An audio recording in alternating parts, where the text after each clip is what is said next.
안녕하십니까.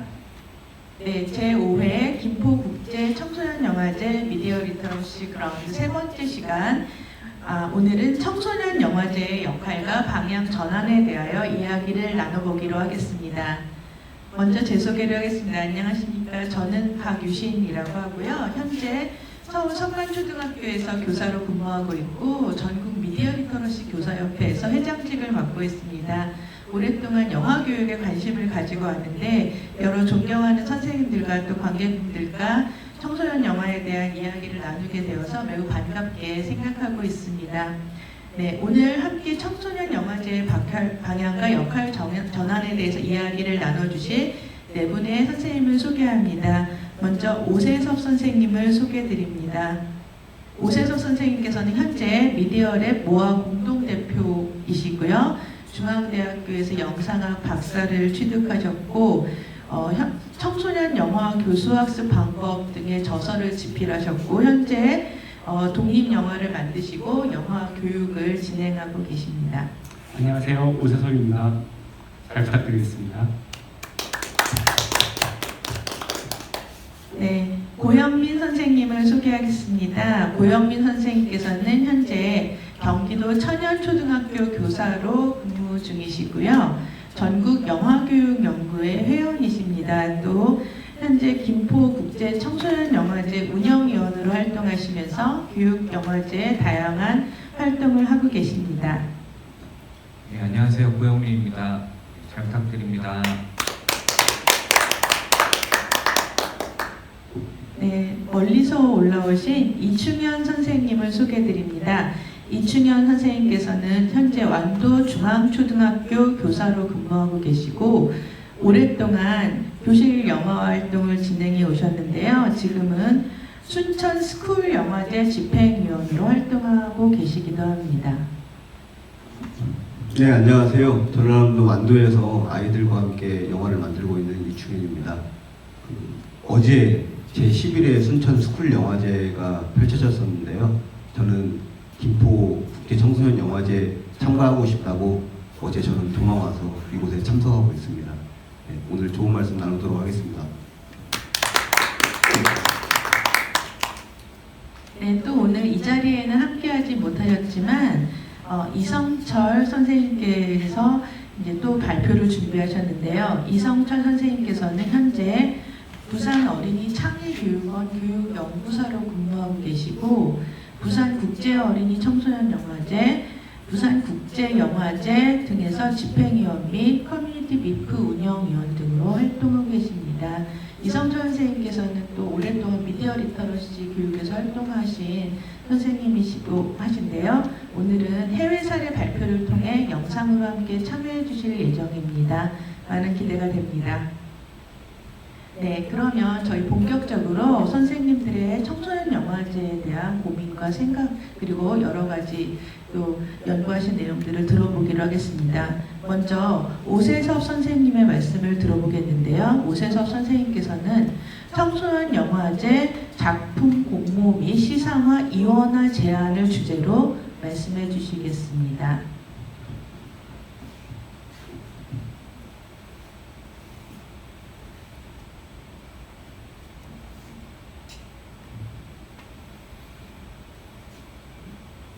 네, 안녕하세요. 오세섭입니다. 청소년 영화제 작품 공모 시상의 이원화 제안에 대해서 말씀을 드리도록 하겠습니다. 이번 발표의 시작인데요. 잘 진행해 보도록 하겠습니다. 일단 오늘 발표할 내용들은요. 청소년 영화제의 발전 과정과 영향 요인에 대해서 잠깐 짚어보고요. 다음에 청소년 영화제 출품 시상 현황을 한 영화제 현황을 가지고 좀 분석을 해봤고요. 그래서 이제 청소년 영화제가 어떤 식으로 역할을 전환해야 될까에 대해서 잠깐 이야기를 해보도록 하겠습니다.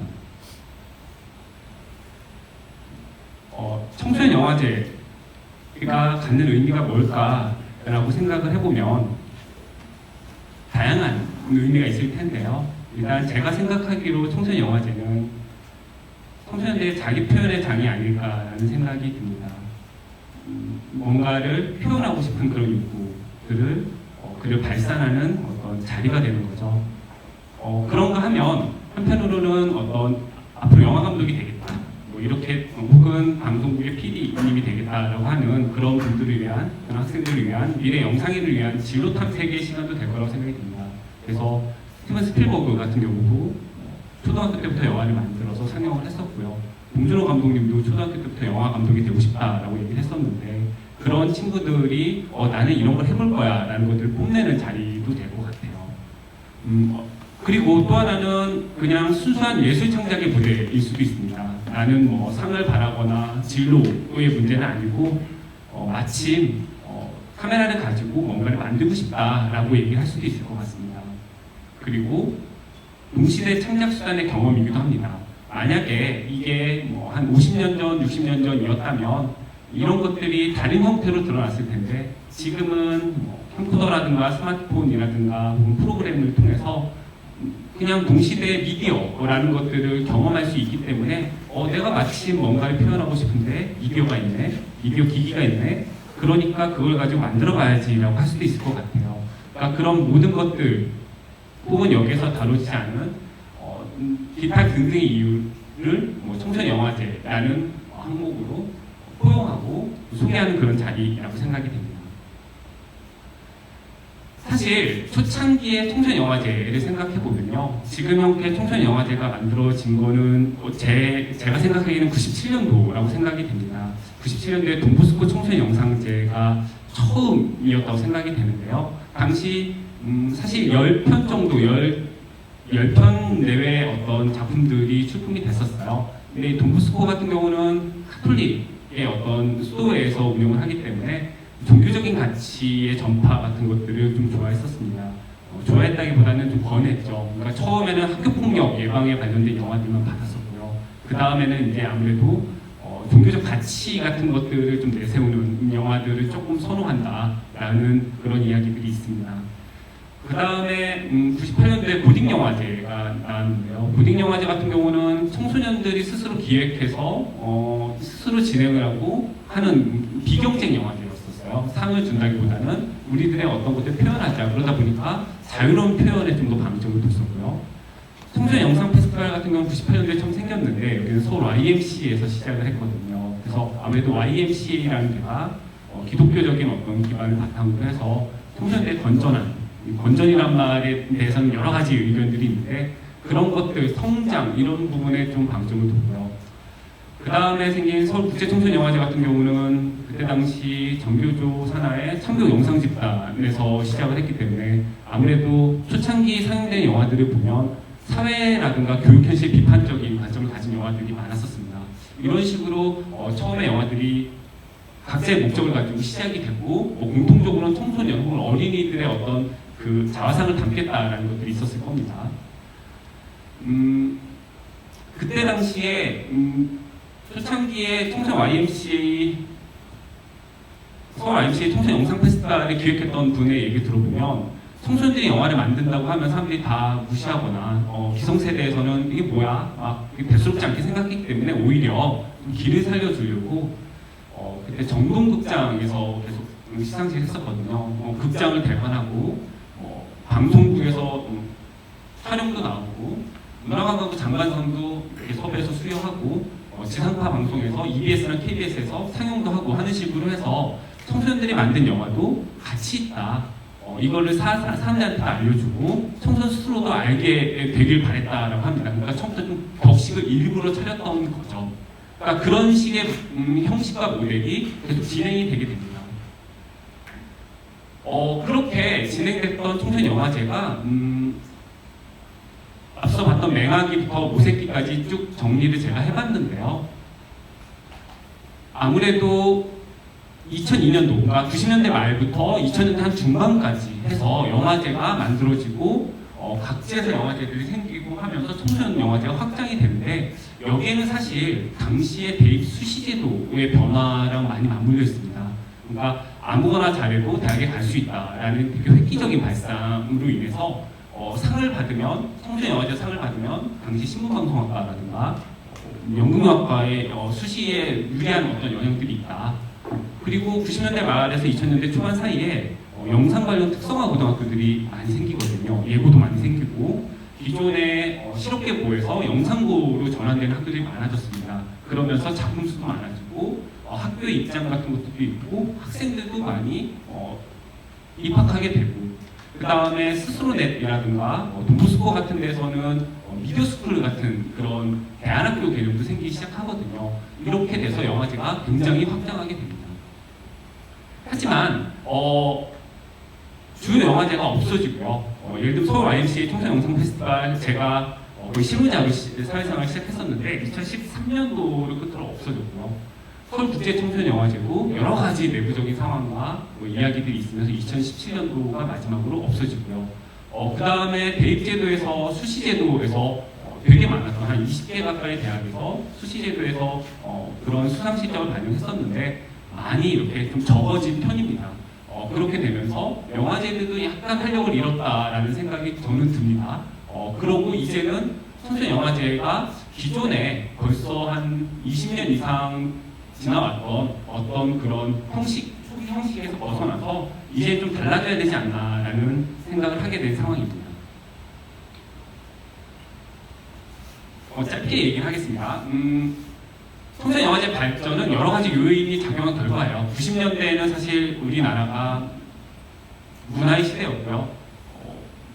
영화제도 많이 생겼고 영화도 많이 보고 그 다음에 그에 걸맞는 캠코더 그 다음에 후반기에 가면 인터넷 그리고 핸드폰 이런 것들이 작용을 하면서 영화가 아무나 만들 수 있는 누구나 만들 수 있는 그런 식의 일들이 일어나게 되죠.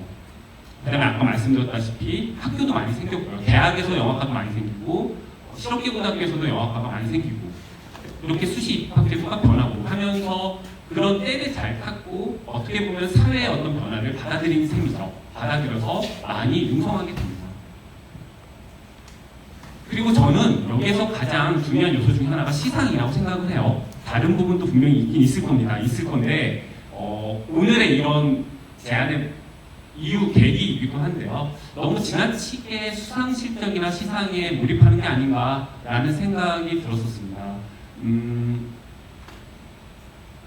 기왕이면 상을 받는 게 좋기는 한데 예를 들면 상 중에도 영화제 중에서도 전국 규모라고 얘기를 하기도 하고 로컬 이렇게 나눠서 얘기를 하는데 전국 규모의 가장 중요한 기준 중에 하나가 장관상이거든요. 문화관광부 장관상, 여성가족부 장관상, 교육부 장관상 이런 장관상들이 들어가느냐 안 들어가느냐에 따라서 학생들도 여기에 출품해야겠다, 출품하지 말아야겠다, 혹은 지역에서 그냥 편안하게 혹은 즐겁게 해야겠다 이런 것들이 있게 되는 거죠. 그래서 이런 수상에 대한 학생, 그 다음에 그 학교의 욕망, 학교는 교사 포함입니다. 그런 교사들의 욕망과 이런 것들, 그 다음에 영화제의 욕망이 결합해서 영화제의 발전이 이끌었다고는 생각이 듭니다. 제가 예전에 영화제 관계자분들을 만나서 주요 영화제 관계자분들을 만나서 한 10년 전쯤에 이원화를 하면 되지 않겠냐 이런 얘기를 한 적이 있었어요. 혹은 예고 작품들은 따로 진행하면 되지 않겠냐라고 했을 때 영화제 측에서도 완성도 높은 영화를 수상자 혹은 우리의 대표로 보여주고 싶은 그런 마음들이 분명히 있었거든요. 그런 것들이 다 어우러졌던 그런 부분들이 수상 실적에 대한 어떤 욕망으로 드러났다고 생각이 됩니다. 사실 이거는 동기부여의 측면에 있어서는 굉장히 좋은 거였고요.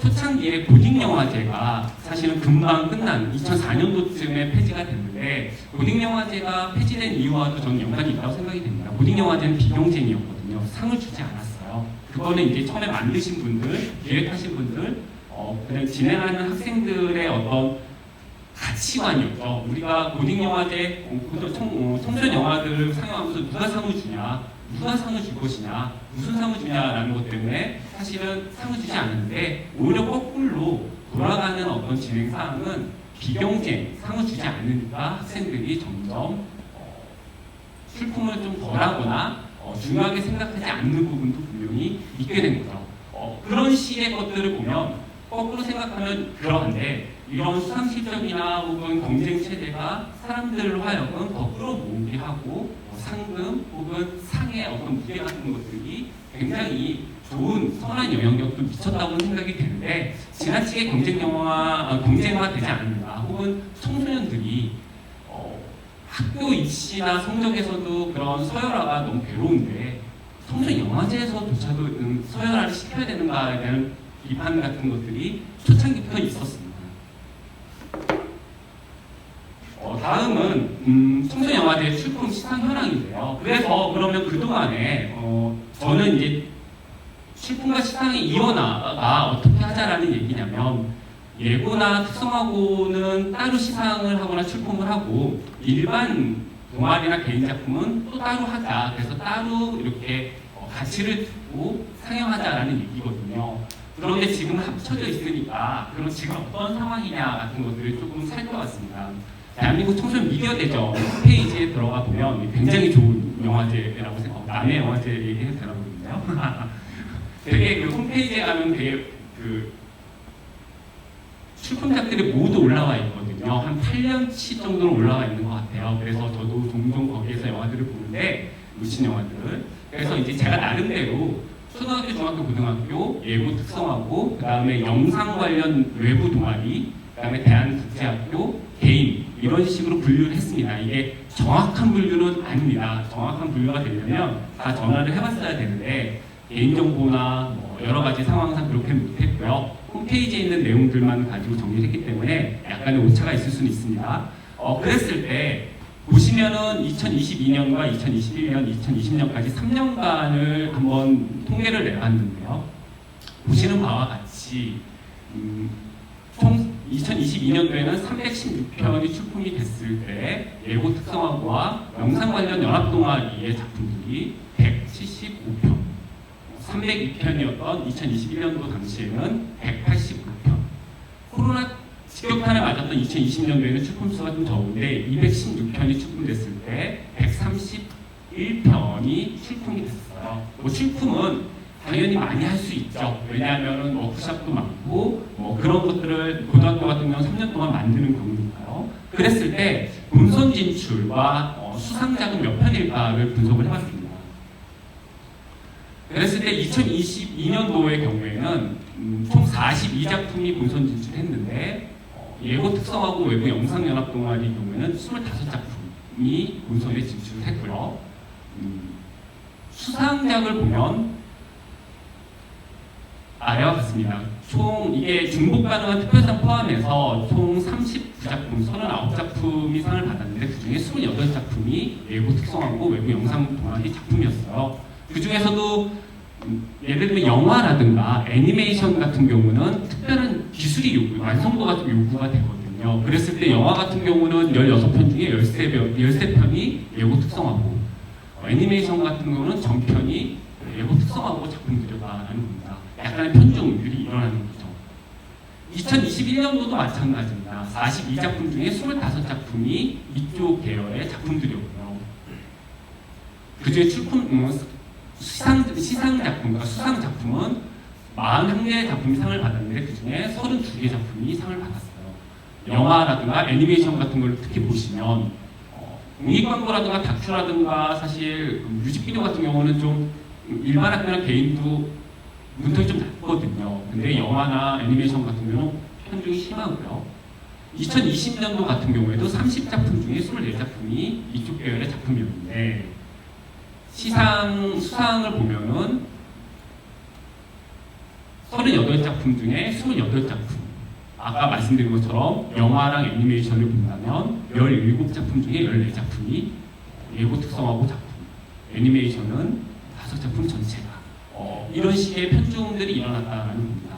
그럼 이게 문제냐 아니냐 이거는 가치관 혹은 사람의 생각에 따라 다 다르다고 전 생각은 돼요. 이게 무조건 잘못됐다라는 건 아닌데 예를 들면 청소년 영화제에 출품된 영화들을 분리해 봤을 때 예고 특성화고 워크숍 실습 작품들 혹은 영상 연합 동아리인데 이 영상 연합 동아리가 스로넷에 있는 어떤 동아리라든가 혹은 미디어 센터 안에 있는 필름 스크린이라든가 이런 식으로 해서 굉장히 예고 비스무리하게 장비라든가 혹은 심혈을 기울인 작품들이에요. 지도교 선생님이나 조교 선생님들 많이 붙고 다르긴 하겠지만 대체적으로 그런 데라고 보시면 돼요.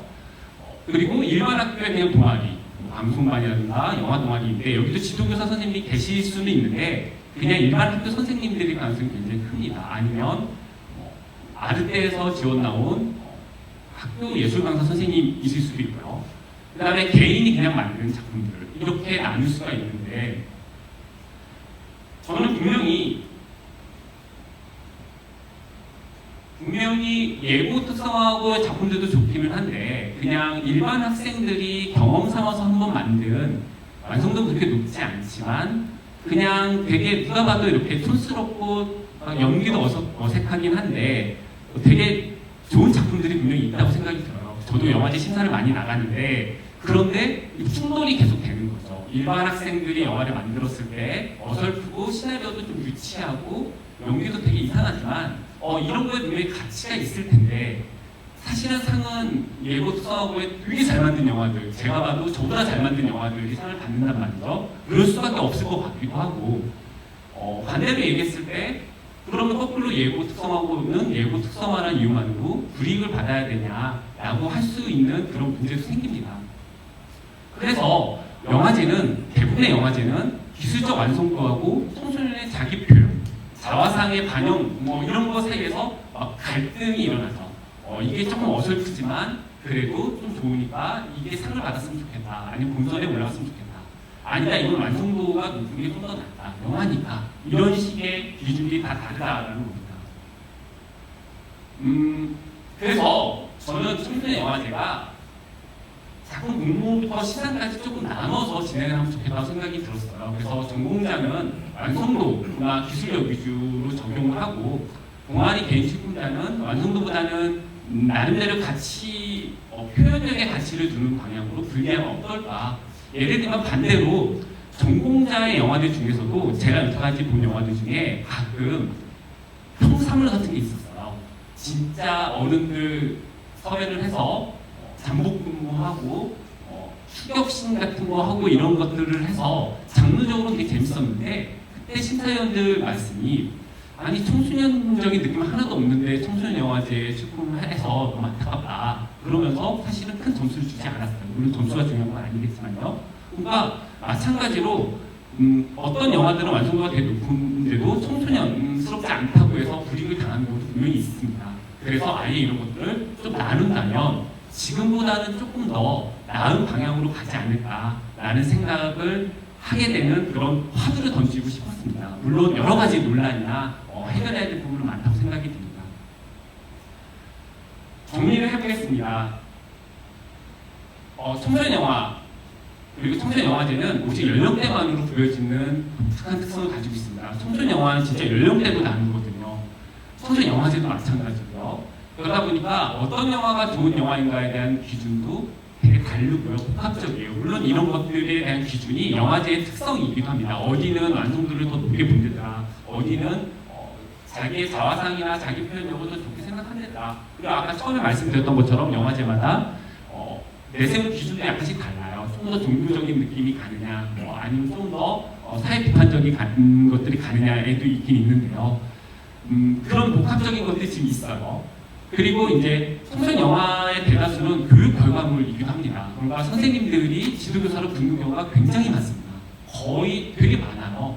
그 선생님들도 사실 전공 선생님으로서 막 스파르타식 교육을 하느냐 아니면 그냥 니네 마음대로 자연스럽게 해봐 라는 식의 선생님이냐 그냥 내가 짜장면을 사줄게 이런 선생님도 계실 수도 있고요.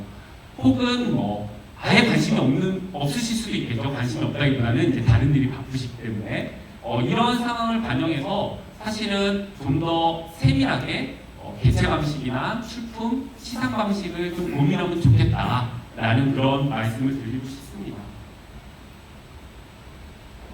지금 크게 나누면 세 가지잖아요. 영화 전공자, 그다음에 동아리 활동 참여자, 그리고 개인 제작자가 생각하는 영화의 완성도, 제작 목적, 참여 동기가 다 다릅니다.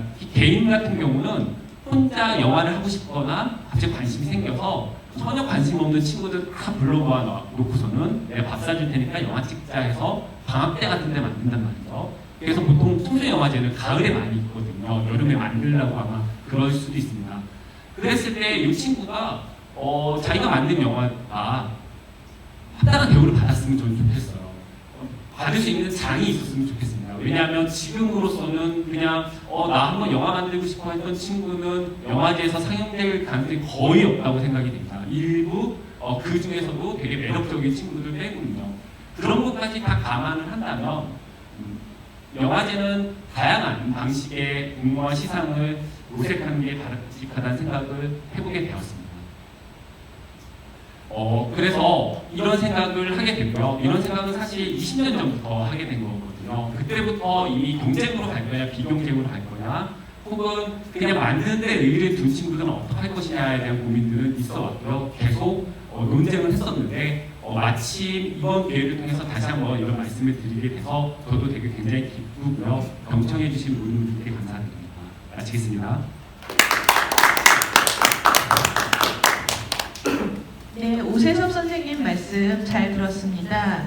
오세섭 선생님께서는 청소년 영화제 역사와 전개 과정을 쫙 훑어주시면서 청소년 영화제들이 한국의 입시 제도와 맞물리면서 어떤 딜레마를 가져왔느냐에 대해서 말씀을 해주셨는데요. 또 이것이 좋은 영화제 방향뿐만 아니라 좋은 청소년 영화란 무엇인가에 대한 질문까지 이제 던져주시는 굉장히 의미 있는 발표였던 것 같습니다.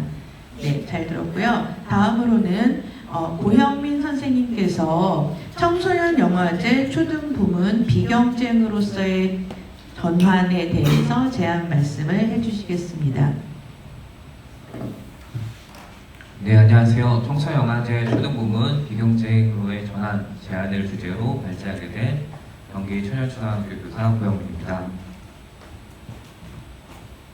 네, 저도 청소년영화제 개요는 다음과 같습니다. 청대포 운영 목적을 한번 살펴보았고요. 초등학생 청대포가 학교 영화교육의 그런 밀접한 관계를 통해서 왜 청소년영화제가 조금 더 공적인 역할을 했으면 좋겠는지에 대해서 좀 말씀을 드리고 싶고요. 마지막으로 이런 의미들을 살펴보았을 때 초등학생 창작 부분이 비경쟁으로 전환되었을 때 앞으로의 우리가 추구하고자 하는 영화 교육이 학교 전반에 이제 보편적으로 실행되고 활성화되는 데 도움이 되지 않을까라는 생각을 담아봤습니다. 네, 그 앞에 오세 선생님께서 너무 잘 말씀해 주셨는데 저도 부족하지만 나름대로 준비를 해보았습니다. 각 청소년 영화제는 이제 홈페이지에 운영 목적이나 이제 정관 내용 등을 담고 있는데요. 이런 텍스트로 되어 있는 그런 규정들이 영화제 전체 성격을 결정하는 것은 아니지만 제가 경험적으로 살펴보았을 때 대체적으로 거기 써 있는 그런 목적들이 영화제의 그런 특징들을 잘 설명하고 있다고 생각해서 준비하였습니다. 한국 청소년 영화제 같은 경우에는 영화인을 양성하고 영상 인재를 발굴하고 영화 산업에 진출할 수 있는 기회를 부여하고자 한다는 그런 목적을 잘 명시하고 있고요. 대한민국 청소년 미디어 대전 같은 경우에도 미디어 분야의 진로를 가진 청소년들에게 꿈에 다가갈 수 있는 기회를 제공하고자 한다라는 목적을 잘 명시하고 있습니다. 대한민국 청소년 영화제도 마찬가지로 자신의 꿈, 한국 영화의 밝은 미래, 영화인 간의 교류, 의사소통의 매개체로서 이런 아까 오세 선생님께서 말씀하셨던 그런 자기 표현의 장으로서의 가능성도 잘 염두에 두고 있는 것 같습니다.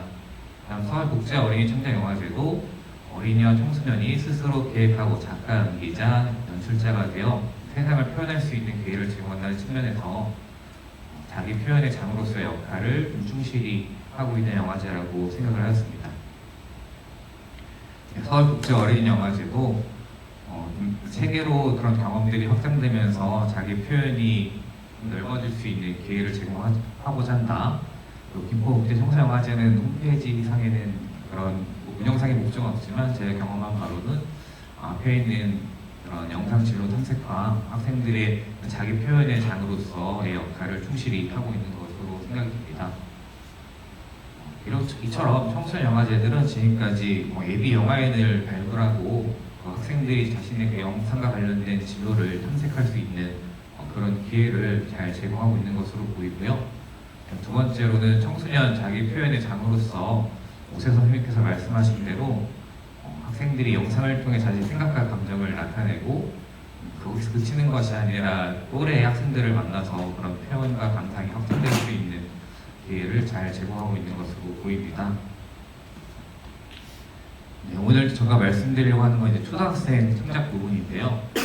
앞서 두 가지 목적을 비추어 살펴보았을 때 그 영화 진로와 관련된 탐색을 이제 영화제에서 담당하는 것은 조금 아직은 어린 나이지 않나.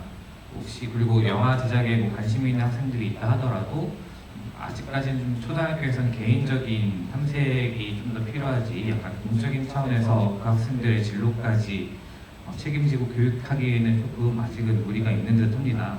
그래서 저는 초등학교 창작 부분은 예비 영화인을 육성하는 차원이 아니라 학생들이 영상 미디어 시대에 영상을 통해 자신의 생각을 잘 표현하고 수용할 수 있는 능력을 길러주는 그런 자기 표현의 장으로서 역할을 조금 더 충실히 하였으면 좋겠다라는 생각이 들었습니다.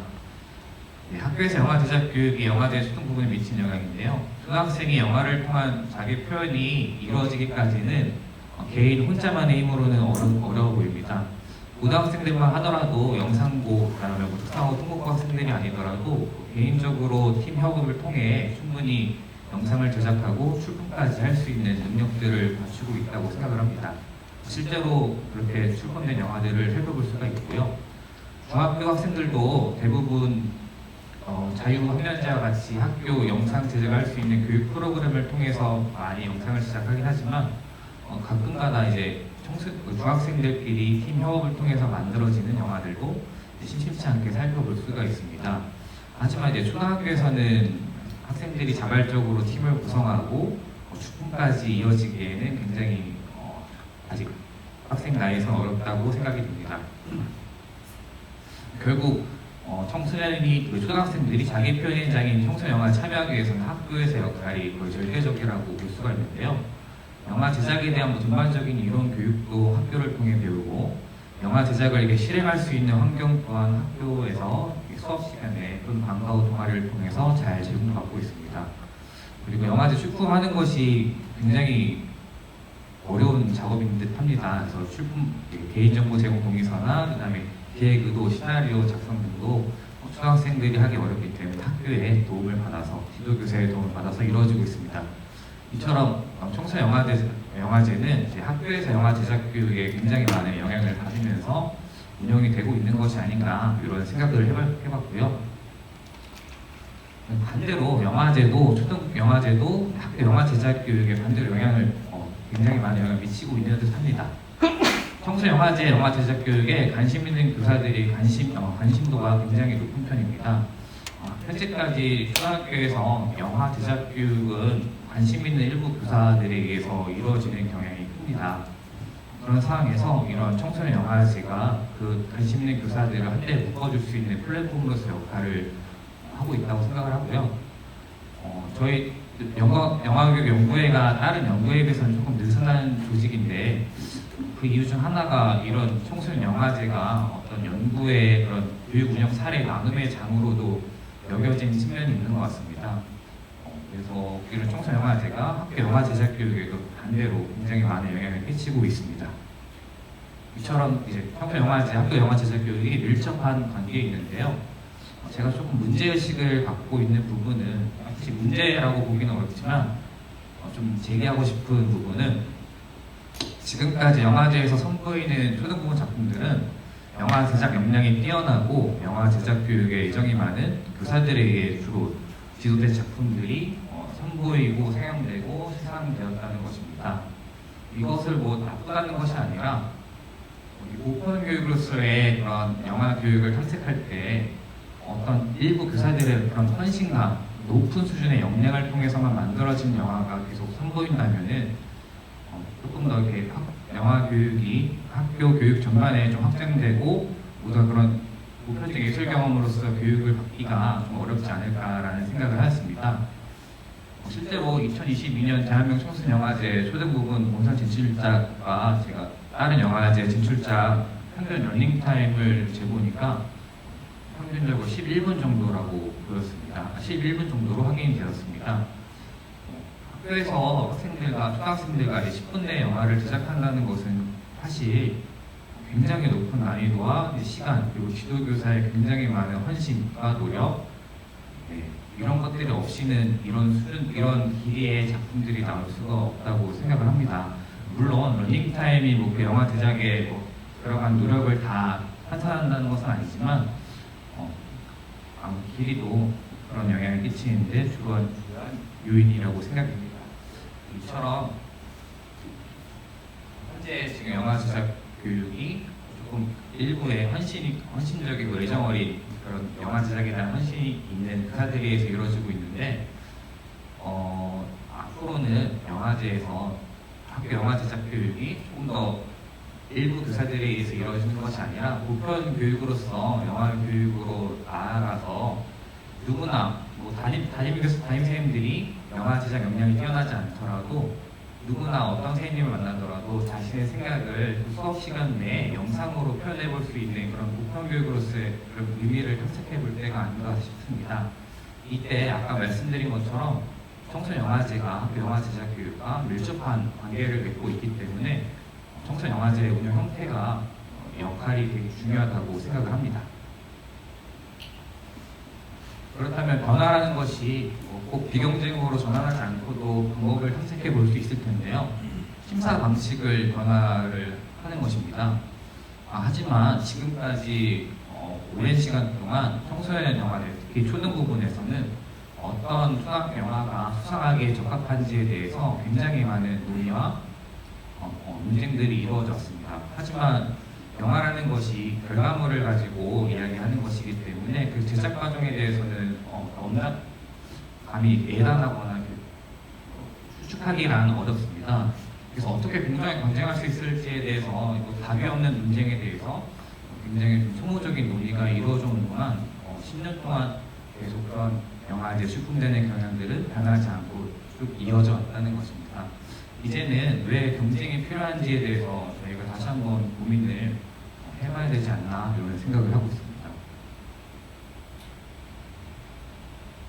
네, 가방 들어준 아이라는 그 텍스트가 교과서에도 수록이 되어 있는데요. 이거는 이제 프로덕션에서 EBS의 외주를 받아서 만들어진 영상물입니다. 제가 생각하기에 이런 영화들이 영화제에 수품이 된다면은 이걸 심사하기가 너무 굉장히 현재는 까다로울 것 같습니다. 굉장히 높은 수준의 영상물이고 학생들의 경험과 그런 상황들을 잘 재현하고 있는 작품인데 이거를 누가 만들었는지, 지도교에서 손길을 뜯는지, 아니면 학생들끼리 만들었는지 이런 것들을 결과물만 가지고 이야기를 할 수 있습니다. 그리고 이거를 또 계속 심사를 통해서 걸러내려는 노력들은 또 다른 소모적인 논쟁을 불러일으키고 결국 현재 그런 추세가 계속 지속되지 않을까. 그래서 저는 심사 선정 방식에서 조금 논란에서 좀 벗어나서 아예 비경쟁으로 한번 전환해보는 것은 어떨까라는 생각을 갖고 있습니다. 지금 보시는 자료는 월드비전 홈페이지에서 가져온 건데요. 월드비전은 지난 몇 년 동안 학교폭력 예방을 주제로 2시간에서 4시간 정도면 학교에서 2시간에 4시간 정도를 들여서 학생들과 활동을 하면은 완성된 결과물을 만들 수 있는 그런 캠페인 영상 공모전을 하고 있습니다. 전국의 700개 학교에서 1063학들이 참여할 정도로 굉장히 열기가 뛰어난데요. 이런 월드비전 캠페인 활동은 공모전 형태로 수상을 하는 것이 아님에도 불구하고 교육과정과 되게 긴밀하게 연계되면서 누구나 지도교사가 무용에 관심이 없더라도 제시된 가이드라인 영상을 보면서 학생들이 신체를 통해서 자신을 잘 표현하고 영상에 어떻게 찍힐지에 대해서, 영상을 어떻게 촬영할지에 대해서 고민해 볼 수 있다는 점에서 저희가 이제 보편 교육으로 나아갈 때 영화제도 조금 더 이런 플랫폼 형태로 경쟁에만 치우치는 것이 아니라 어떻게 하면 학생들이 더 많이 영상 제작에 참여할 수 있을까를 고민해 볼 수 있도록 형태를 좀 바꿔보면 어떨까 하는 고민을 해봤습니다. 네. 그다음에 또 제가 사례로 들고 싶은 것은 아톰이라고 호주에 있는 미디어 교사 협회에서 주관하는 일본 영화제라는 것이 있습니다. 이 영화제 특징은 그 지도교사의 도움이 없이 정말 1분 동안 자신들의 생각을 표현해 볼 수 있도록 유도하고 있는 그런 영화제인데요. 지금까지 저희가 너무 기승전결이 담겨 있고 꽤 분량이 긴 영화들만 영화제에서 상영하고 수상이 이루어져서 자신들 학생들만의 힘으로 만든 영화들은 조금 선정되기 어렵다는 그런 문제가 있었습니다. 그래서 저희도 비경쟁으로 전환하면서 조금 길이에 제한을 둬서 학생들이 제한된 시간 내에 자신들의 생각을 좀 충실히 표현해 볼 수 있도록 이런 1분 영화제 같은 포맷도 한번 참고해 보면 좋겠다는 생각이 들었고요. 요새 또 청소영화제에서 55초나 1분 영화제를 도입하고 있는데 조금 바람직하게 이렇게 좋은 현상으로 보이기도 합니다. 네, 그리고 전국영화교육연구회에서는 교실영화제라는 것을 개최하고 있는데요. 지금까지 청소년 영화제가 오프라인 공간에서 상영이 됨에 따라 많은 사람들이 극장까지 오기까지는 많은 시간과 돈을 들일 수밖에 없는 구조였습니다.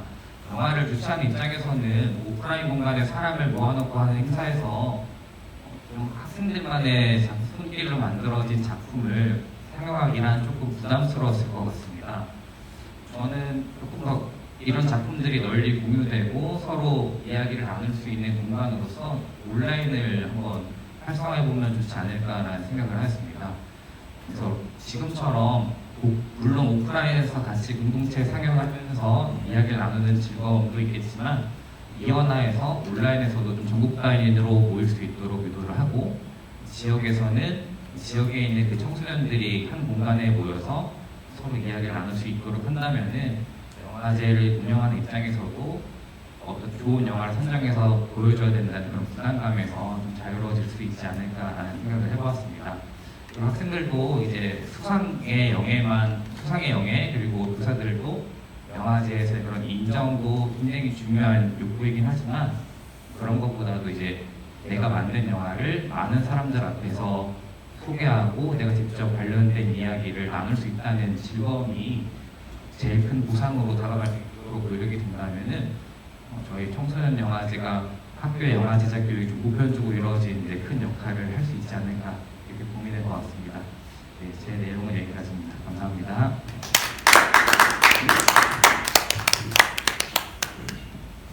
네, 고현민 선생님께서 청소년 영화제 초등 부문의 비경쟁 영화제로서의 전환을 제안해 주셨는데요.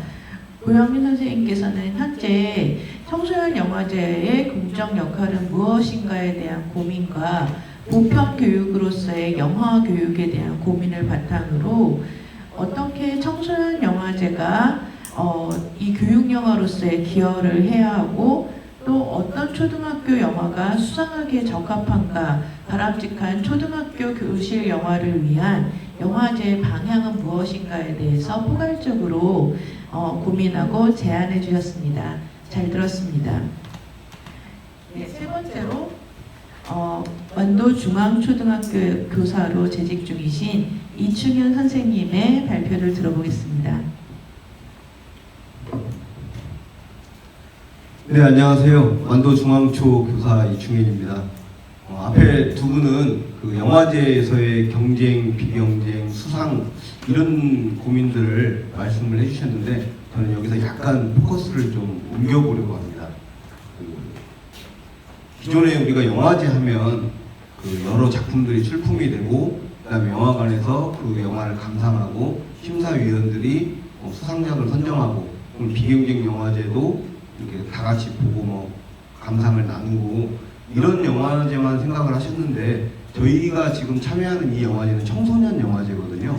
그러면 교육이라는 걸 아예 배제할 수가 없는데 그래서 저는 이번 제안에서는 그 청소년 영화제에 있어서 그 영화 제작 체험활동 중심의 청소년 영화제를 좀 더 강화하면 어떻겠냐 그런 내용을 한번 말씀을 드려볼까 합니다. 실질적으로 제가 수년간 그 아이들하고 함께 참여했던 사례 중심으로 말씀을 드릴 건데요. 저는 이제 학급 아이들하고도 영상이나 영화를 만들고 있지만 특별히 더 영화에 관심이 있는 친구들을 모아서 동아리를 조직해서 영화 제작부에서 영화를 같이 만들고 있습니다. 영화 제작부는 이제 일주일에 한 3시간 정도 모여가지고 이렇게 영화를 같이 기획부터 시작을 해서 고민을 해서 만들고 있고요. 그 다음에 제가 중요하게 생각하는 또 저런 겁니다. 그 아이들이 초등학교 아이들은 영화를 만들자고 하면 자기들이 다 배우라고 생각하고 이렇게 다 몰려들게 되는데 영화는 배우뿐만이 아니라 스텝이 훨씬 더 중요한 부분이잖아요. 그래서 스텝의 중요성이라든지 그다음에 촬영 그 장비의 이런 여러 가지 활용법이라든지 그런 걸 좀 많이 알려주고 있습니다. 실제로 이제 아이들이 촬영하는 모습들이고요.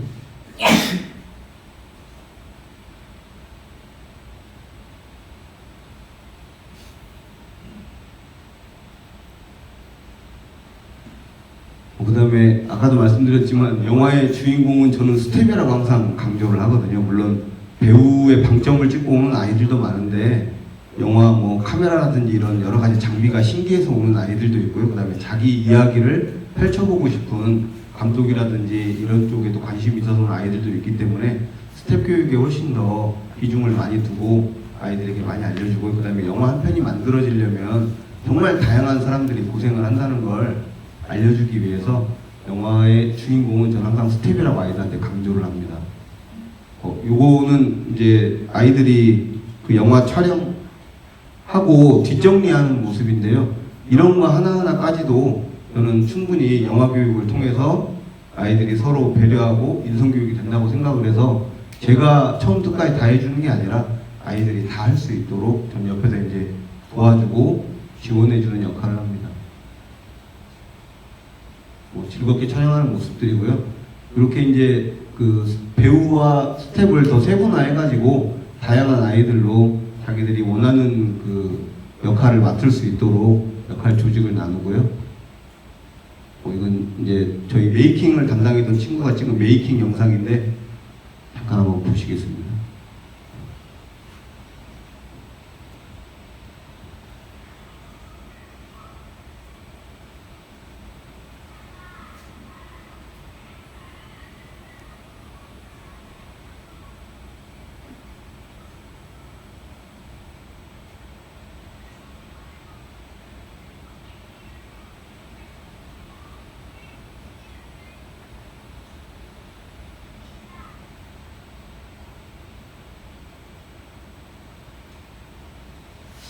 소리가 나갔는지 모르겠네요. 이 메이킹 영상을 보여드리는 이유는 물론 영화 촬영 기간 내내 100% 다 즐거울 수는 없는데 저는 최대한 영화 촬영하는 그 현장을 즐겁게 만들려고 유도를 하거든요. 아이들이 즐겁고 재미를 느껴야 좋은 작품이 나오기도 하고 또 아이들이 참여하는 그런 의의도 있기 때문에 촬영 현장을 최대한 즐겁게 구성하려고 노력합니다. 그 다음에 이제 아이들한테 이야기할 때 진짜 그 영화 만들자 그러면 아이들은 선생님 언제 찍어요? 선생님 언제 찍어요? 뭐 이 질문부터 하기 마련이거든요. 근데 영화 한 편 만들려면 이제 다 아시겠지만 기획회의부터 시작해가지고 아이디어 회의도 하고 뭐 시나리오도 작성하고 해야 되잖아요. 그 전 과정을 계속 아이들한테 강조하고 처음부터 끝까지 다 같이 하려고 하는데 상당히 아이들은 좀 많이 지루해하긴 합니다. 그 기간을. 아이들은 무조건 카메라 들고 자기들이 무언가 연기를 하고 이렇게 시작을 하려고 하는데 그게 아니라는 걸 계속 꾸준히 이야기를 해주고 있습니다.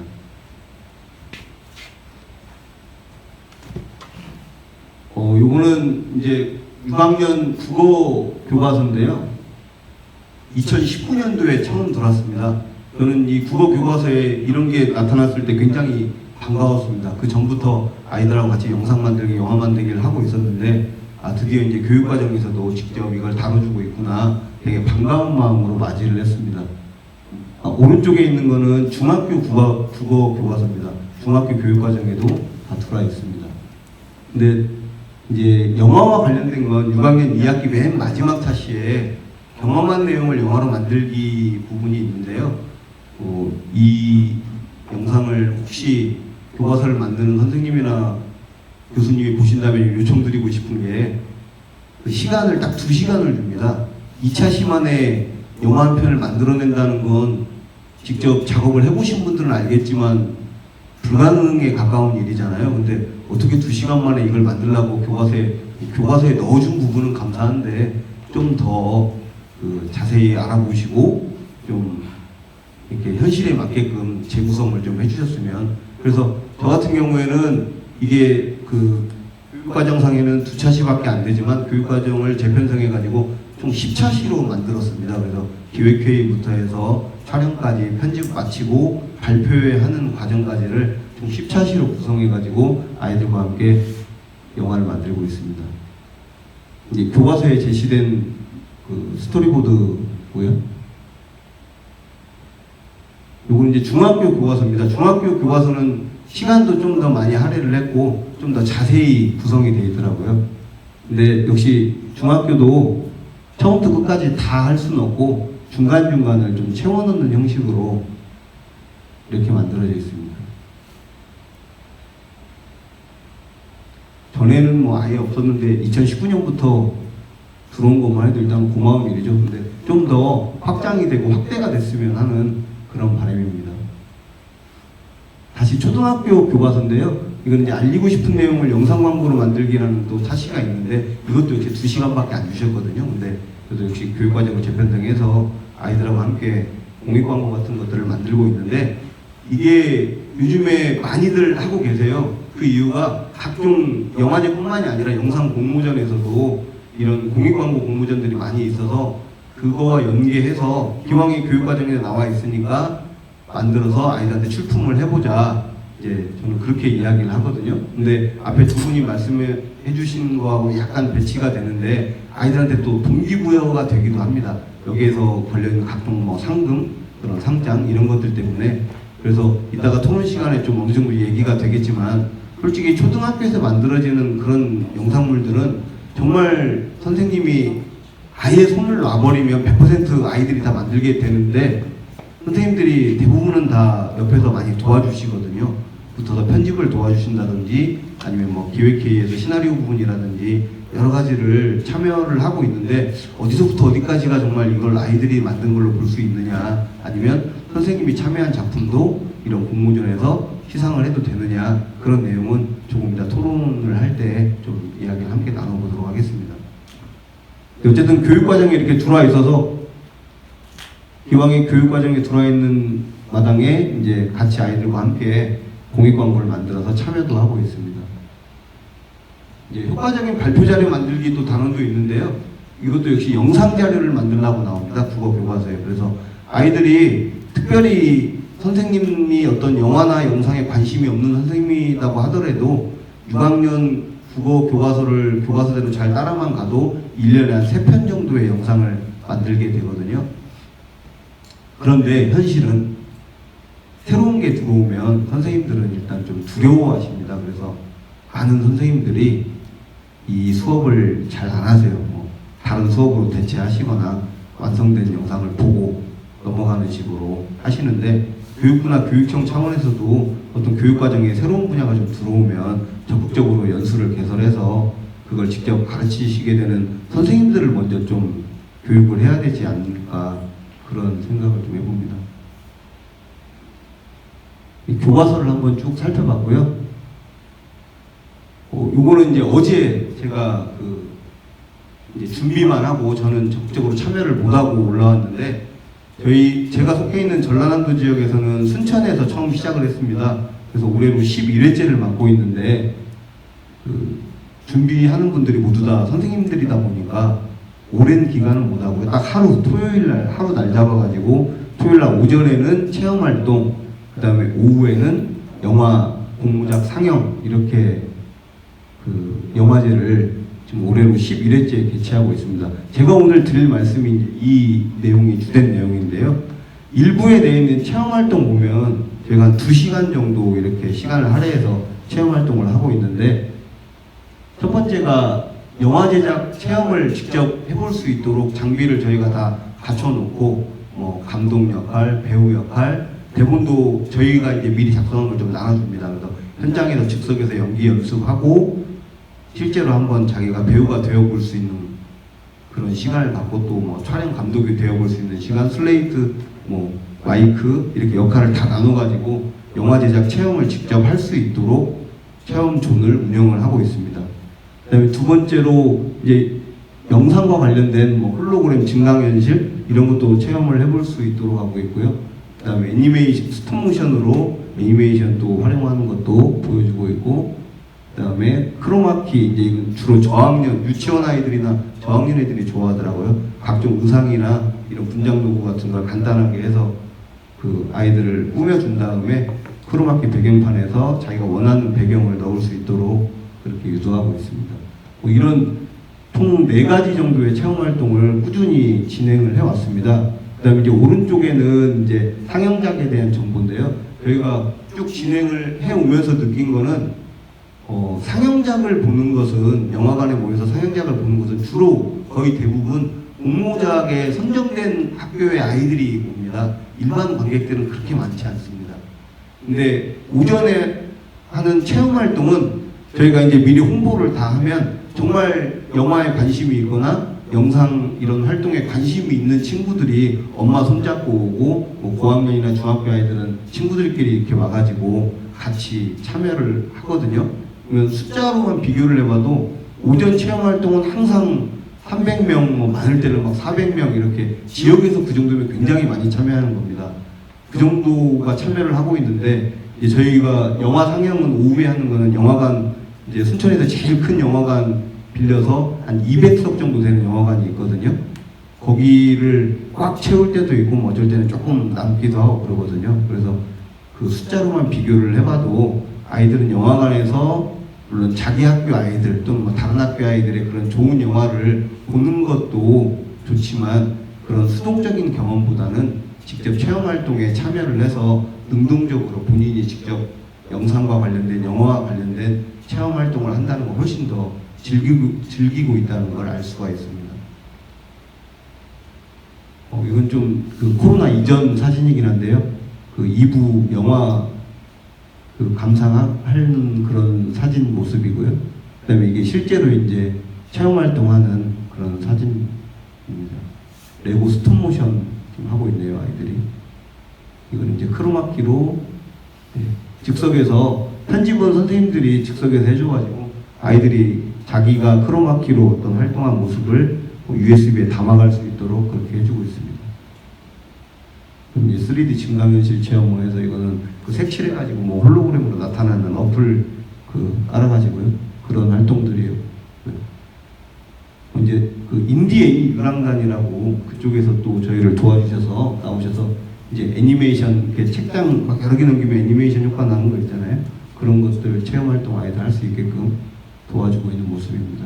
그래서 저는 그 영화 제작의 5단계를 아이들한테도 이렇게 이야기를 해주고 있는데, 이 5단계 전부를 아이들이 직접 몸소 체험하는 게 그게 진정한 영화 교육이 아닐까, 그런 바람에서 이런 영화제를 더불어서 영화제에서 좋은 작품들을 상영하고 감상하는 기회를 제공해 주는 것도 좋지만, 영화와 관련된 각종 체험 활동들에 조금 더 예산을 투입해 주시고 인력을 더 많이 투입해 주셔서 많은 아이들이 좀 체험할 수 있는 그런 영화제가 됐으면 하는 바람입니다.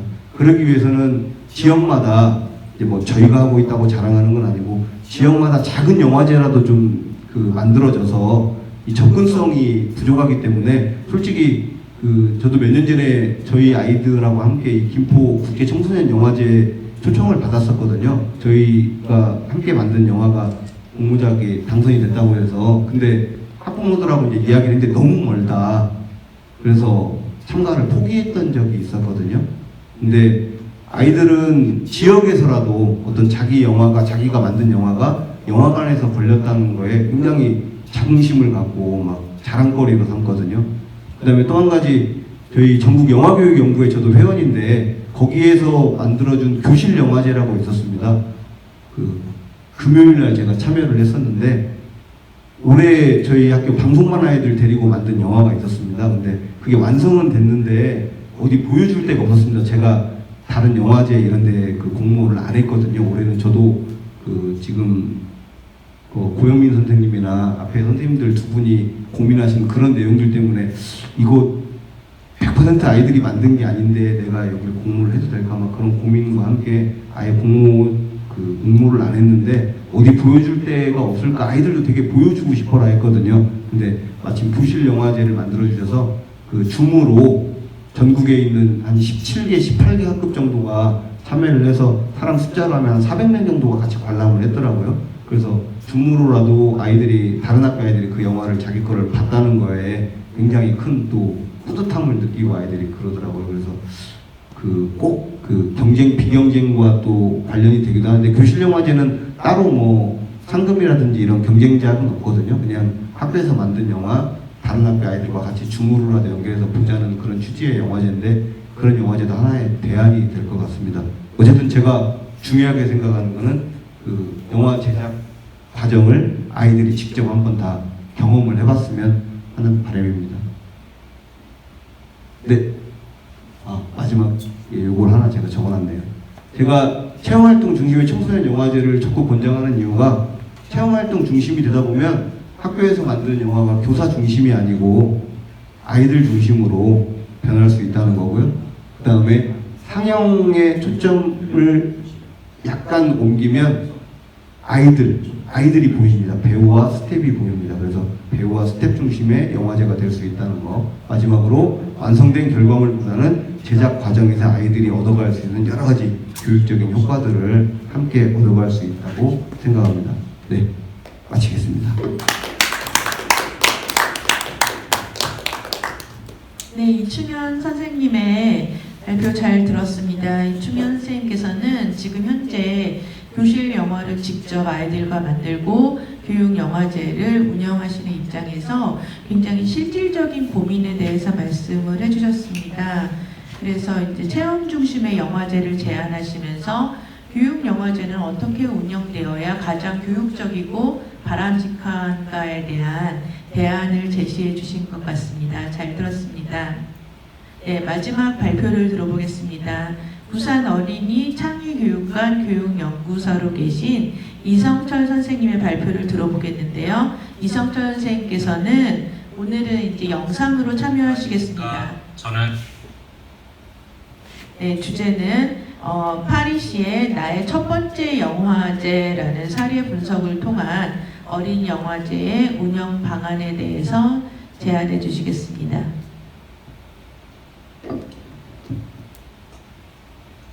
안녕하십니까. 저는 부산 어린이 창의교육관에서 근무하는 교육연구사 이성철입니다. 먼저 오늘 직접 참여하지 못하고 영상으로 참여하게 된 점 깊은 양해 부탁드립니다.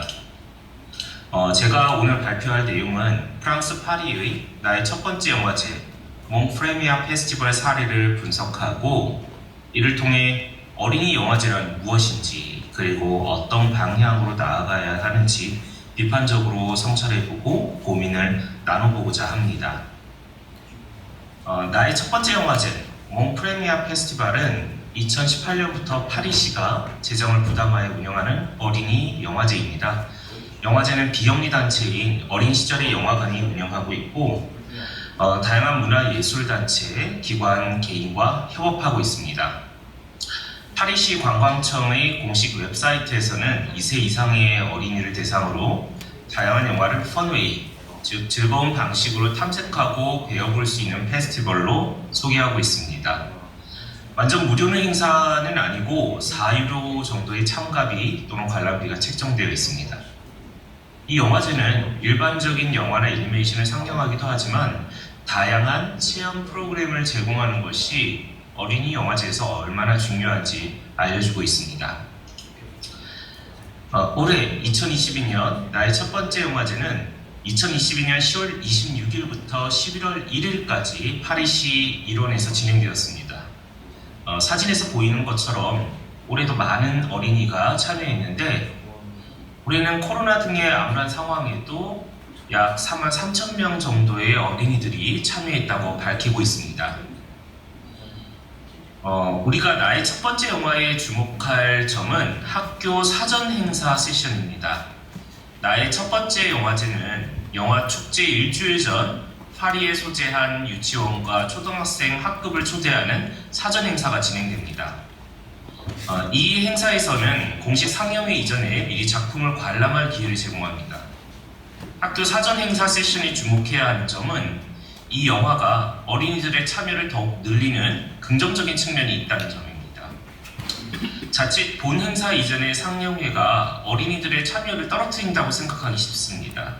하지만 이 예비 상영회는 학급 단위의 대규모 단체 관람률을 끌어올릴 수 있고 본 행사의 프로그램에 대한 흥미를 일으키는 기회가 될 수 있습니다. 예를 들어 여기 작은 두더지 여행이라는 애니메이션을 관람한 유치원 아이들이 본 행사 때 이 우르슐레 극장이라는 곳에서 진행되는 포스터 만들기 같은 프로그램에 참여하거나 또 키즈컵이라는 영화를 본 뒤 파리 U15세 여자 축구팀과 만날 수 있습니다. 특히 파리 올림픽을 앞두고 스포츠에 대한 관심이 많이 지금 높아진 상황에서 굉장히 인기가 있었던 프로그램이었다고 합니다. 실제로 참여율 데이터를 확인해보면 코로나19 이전까지 참여 학급 수와 인원이 지속적으로 높아졌음을 확인할 수 있습니다.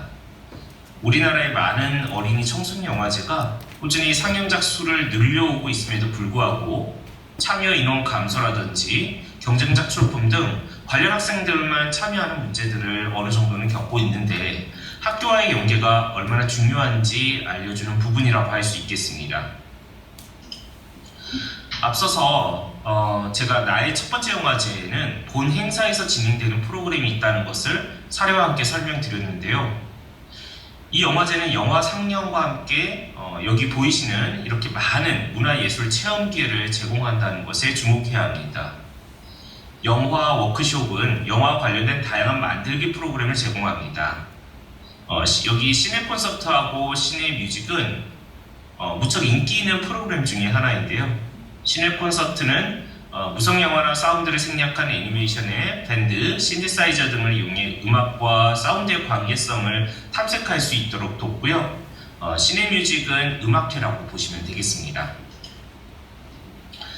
시네 댄스의 경우에는 무용 워크숍 형태로 진행되는데 올해는 사랑을 위한 스포츠맨이라는 영화를 보고 주인공을 따라 춤을 춰보는 프로그램으로 7살부터 참여할 수 있었고요.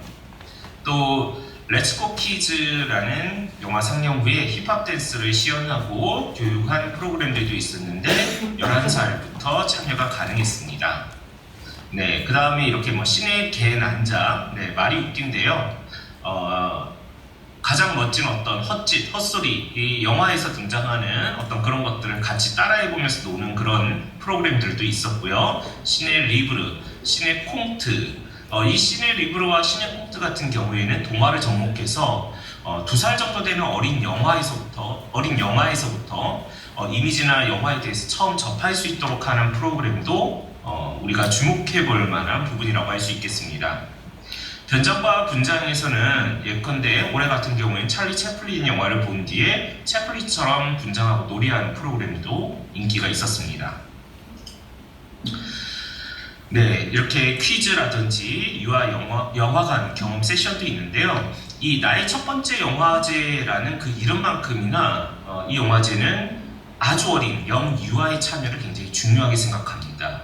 영화를 보는 것은 정말 멋지고 즐거운 일이고 또 영화제는 다양한 체험과 교육을 받을 수 있는 축제라는 생각이 아주 어릴 때부터 들 수 있도록 이렇게 유아 친화적인 그런 영화관 세션도 제공을 하고 있습니다. 물론 이 아래쪽에 보이듯이 일반 우리 영화제처럼 어린이들이 직접 투표하는 영화상 부분도 있습니다. 네, 그 공식 홈페이지에 올라와 있는 올해 영화 워크숍 장면입니다. 올해는 용과 날아다니는 의사들이라는 이 애니메이션을 본 뒤에 이렇게 용 인형을 극장에서 만드는 수업이 있었습니다. 이 사진은 시내 콘서트 장면인데요. 신디사이저 등의 디지털 기기와 이렇게 밴드 음악을 이용해서 학생들에게 음악적인 어떤 효과와 영감들을 들려주기도 하고, 그리고 지금 이쪽은 마리잔네 세레로라는 아티스트의 그 이미지입니다. 그 아티스트의 어떤 이런 이미지들을 가져와서 이렇게 여기 있는 밴드가 다양한 어떤 음악, 또 이 구석에 보면은 또 소리를 내는 사람들도 있고요. 그래서 뭔가 음악적인 실험적인 어떤 시도들 또 음악과 이미지의 어떤 관계성을 한번 탐색할 수 있는 그런 기회들을 제공을 하고 있습니다. 네, 여기는 이제 시네 뮤직입니다. 네, 이렇게 실제로 지금 파리 그 음악원에 있는 학생들이 와서 음악과 관련된, 영화와 관련된 음악들을 이렇게 들려주고 있습니다. 올해는 이렇게 파리 음악원의 첼리스트들이 참여해서 학생들에게 이렇게 아주 의미 있는, 품격 있는 그런 음악회를 진행을 했다고 합니다. 네, 이 나의 첫 번째 영화제는 영화나 유학 프로그램이 잘 갖추어져 있다고 말씀드렸는데 이렇게 어두운 조명 아래에 영화와 관련이 있는 동화 읽어주기 프로그램도 있습니다. 사진 속에 어린아이들이 이렇게 부모님 무릎 위에 앉아있는 모습과 또 걸쳐져 있는 담요 같은 것들이 보이는데요. 네, 아주 어린 영아들도 지금 이곳에 부모님과 함께 참여해서 지금 앞에서 동화를 읽어주는 이런 프로그램들을 지금 프로그램에 참여를 하고 있습니다.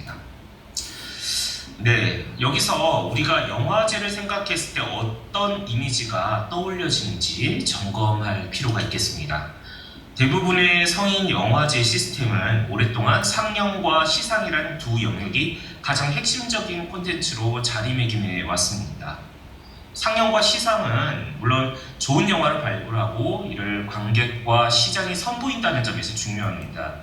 특히 오랫동안 영화제의 시상 여부는 영화제 이후에 진행되는 애프터 마켓에도 굉장히 큰 영향을 미치는 기준이 되어 왔습니다. 하지만 이것이 어린이 청소년 영화제에서 굳이 핵심이 될 필요가 있을까라는 질문을 한번 던져봅니다. 시상이라는 것이 외적 동기를 부여한다는 점에서 중요한 가치가 있습니다. 하지만 영화를 만들고 공유하는 것이 반드시 시상이라는 외적 동기만으로 이루어질까요? 기존의 영화제가 관객을 수동적으로 바라보고 있다는 비판도 있습니다. 이미 국제적인 영화제들은요, 관객이 영화뿐만 아니라 영화와 연계한 다양한 교육 프로그램 및 문화, 예술, 스포츠와 같은 영역도 함께 체험할 수 있는 종합적인 행사로 이미 변모하고 있습니다. 네, 지금 보시는 장면에서 이 부산국제영화제 같은 경우에는 2년 전부터 영화뿐만 아니라 부산의 명소에서 다양한 체험을 즐길 수 있도록 하고 있습니다. 야외 상영에서 막걸리 등 전통주를 시음하면서 영화를 보거나 카약 위에서 영화를 보는 행사들도 작년에 있었고요. 부천국제 판타스틱 영화제 같은 경우에도 일반적인 스크리닝을 넘어서 혼합현실 등의 진보적인 실감형 콘텐츠를 관객이 직접 체험해 볼 수 있도록 하고 있습니다. 텍사스 오스틴에서 진행되는 사우스 바이 사우스 웨스트는 더 거대한 규모의 컨벤션입니다. 영화제뿐만 아니라 TV 페스티벌, 락 페스티벌, 세미나, 토론, 심지어 요가 같은 웰니스 프로그램도 제공을 하고 있습니다. 네, 이처럼 많은 영화제가 상영과 시상이라는 전통적 프로그램을 넘어서 관객 참여, 지역 문화, 공동체 상영 등을 고민하고 있는 까닭은 단순 상영회가 아닌 축제로서의 의미를 지니고 있기 때문입니다. 영화제의 제라는 글자는 추수가 끝나는 시절에 이 시족이나 지역 공동체 구성원들이 모여서 풍요로움 속에 한바탕 마시고 춤추고 먹는 축제라는 뜻입니다. 그래서 조선왕조 의례의 기준인 국조 오례의에서도 제례는 길례, 즉 즐겁고 행복하고 기쁜 의식에 포함이 되어 있습니다. 우리는 어린이 청소년 영화제를 영상 상영회로 보고 있을까요? 아니면 축제로 보고 있을까요? 어린이 청소년 영화제에 대해 오늘 패널들이 함께 이야기 나누는 부분들은 어쩌면 우리가 아무렇지 않게 베껴버린 성인들을 위한 또는 자본을 위한 행사들을 비판적인 검토 없이 받아들였기 때문은 아닐까요? 그런 점에서 나의 첫 번째 영화제가 제공하는 다양한 프로그램은 어린이 청소년 영화제의 본질이 영화 상영과 시상이 아닌 교육과 체험에 있음을 알려줍니다. 여기서 상영하는 영화들은 대부분 짧은 애니메이션이지만 이를 통해 음악을 탐색하고 또는 토론하는 장소로서 활용할 수 있습니다. 이것은 마치 다양한 교과 프로그램을 제공하는 학교의 모습과 닮아 있습니다.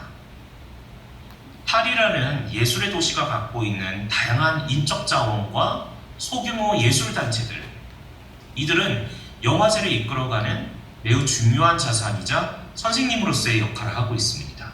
그렇기 때문에 나의 첫 번째 영화제는 10명 내외의 사무국 인력으로도 다양한 교육 프로그램을 운영할 수 있게 되는 것입니다.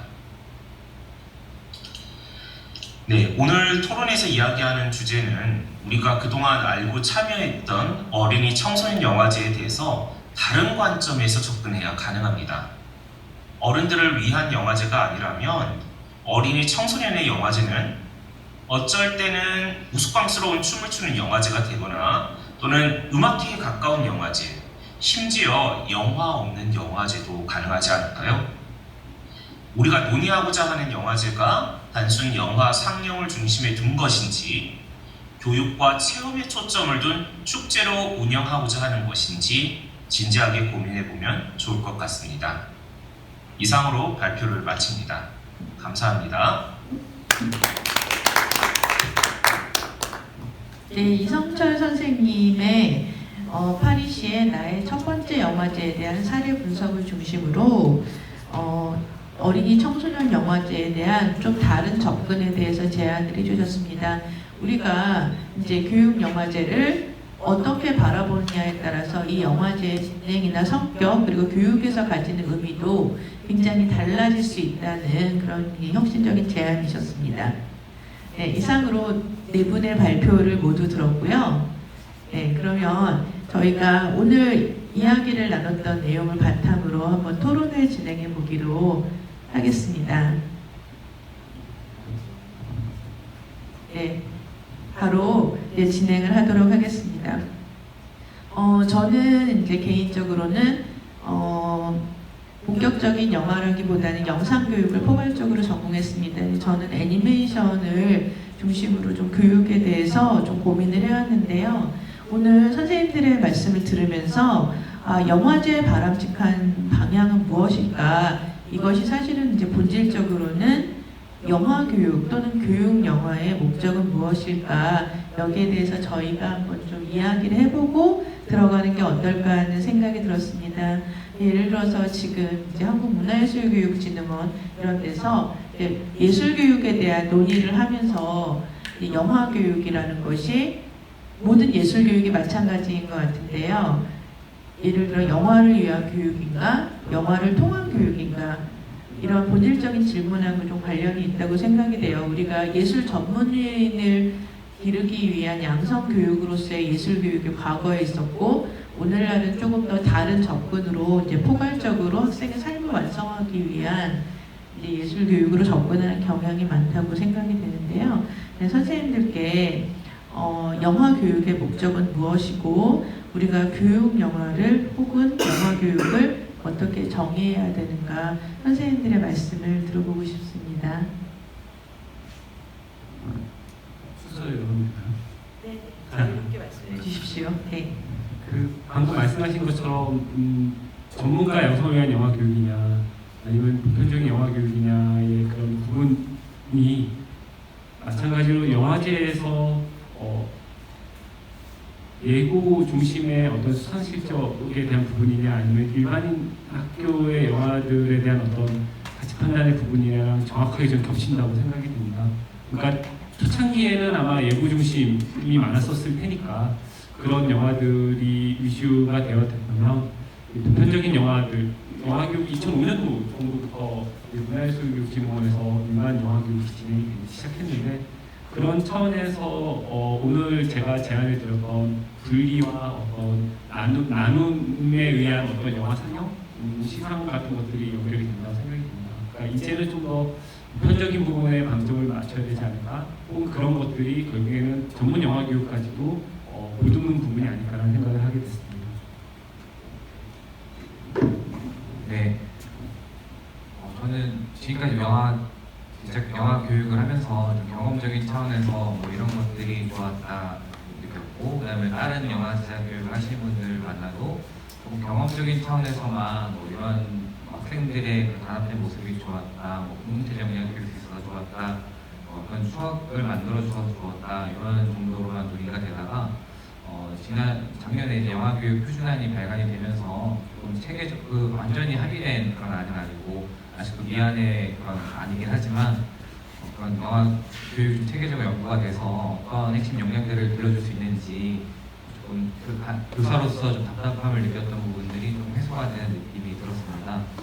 그래서 조금 역량 중심으로 학생들이 단위 수업 시간 내에서 영화 제작이나 활동, 영화 감상이나 활동을 통해서 어떤 역량들이 좀 길러지고 있는지, 어떤 경험을 하고 있는지 조금 세밀하게 조금 관찰해 볼 수 있었던 기회가 된 것 같고, 앞으로 그런 부분도 초점 맞춰서 계속 공부해보고 싶다라는 생각이 들었습니다.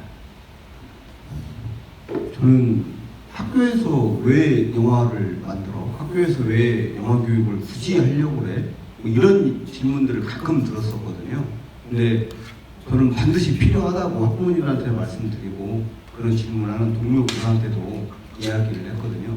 요즘 아이들 뭐 다 아시다시피 스마트폰에 푹 빠져 있고 점점 더 개인주의로 치닫는 거 그거를 막을 수는 없잖아요. 근데 함께 공동 작업을 할 수 있는 그러한 활동들, 여건 이런 것들이 많이 줄어들고 있습니다. 근데 영화라는 작업은 혼자 할 수가 없고 모둠을 구성한다든지 아니면 반 전체가 또는 동아리가 다 함께 공동으로 하는 작업이기 때문에 그 과정에서 아이들이 뭐 다툼도 많이 일어나기도 합니다. 근데 이제 지도교사가 중간에 좀 개입을 해서 화해를 시킨 적도 있고, 가만 내버려두면 또 자기들끼리 알아서 해결이 되기도 하고, 그렇게 다투다가도 영화가 완성이 되면 또 하하호 웃고 또 화해하는 분위기로 가고, 그런 모습들을 너무 많이 봐왔습니다. 그 안에서 얻어갈 수 있는 교육적인 그런 효과들이 너무나 많기 때문에 저는 학교에서도 반드시 영화 교육이 필요하다는 생각이고요. 다만 저희가 뭐 전문 영화인을 길러내는 건 이미 예고라든지 뭐 영상고 이런 쪽에서 많이 담당을 하고 있다고 생각을 합니다. 그래서 초등학교, 중학교 일반고에서는 그냥 보편적인 영화 교육으로 영화를 제작하는 경험을 꼭 한 번은 가져봤으면 하는 그런 바람입니다. 네, 선생님들 말씀 잘 들었습니다. 선생님들께서 이제 대부분은 오늘날의 영화 교육이란 사실은 영화 전문인을 양성하는 교육이라고 보기는 어렵고 보편 교육으로서의 영화 교육이 중요하다라는 생각에 좀 마음을 모아주신 것 같습니다. 근데 저는 좀 궁금한 점이 이렇게 선생님들께서 정의하시는 내용들이 지금 현재 이제 국가교육과정에 영화가 들어오고 있는 중이거든요. 아까 이충현 선생님께서 설명해 주셨듯이 이미 초등학교 교과서에 영상 제작 더 나아가 사실은 영화에서 영상까지 광범위한 영상 제작 활동이 포함되어 있고 영화 감상과 비평 활동도 포함이 되어 있습니다. 그렇다면 학교에서 왜 영화를 만들어라는 질문에 더 나아가서 이것이 사실 오늘의 되게 중요한 주제하고도 관련이 있을 것 같은데요. 교실 영화 혹은 영화 교육에서 교사의 역할이 무엇인가? 아까 이제 제기해 주신 문제 중에는 많은 영화제에서 교사가 감독한 영화, 사실 그거 교사 영화 아니야? 이런 작품들이 수상을 하고 있다라고 말씀하셨고, 또 아까 오세섭 선생님께서도 사실상 예고 학생들에 의해서 만들어진 굉장히 전문적인 영화들이 시상을 독식하는 경향이 있다라고 말씀하셨는데 이것이 교사들이 영화 교육에서 하는 역할하고도 관련이 있을 것이라고 생각하거든요. 교실 영화에서 교사의 역할은 무엇인가 여기에 대해서 자유롭게 말씀을 듣고 싶습니다.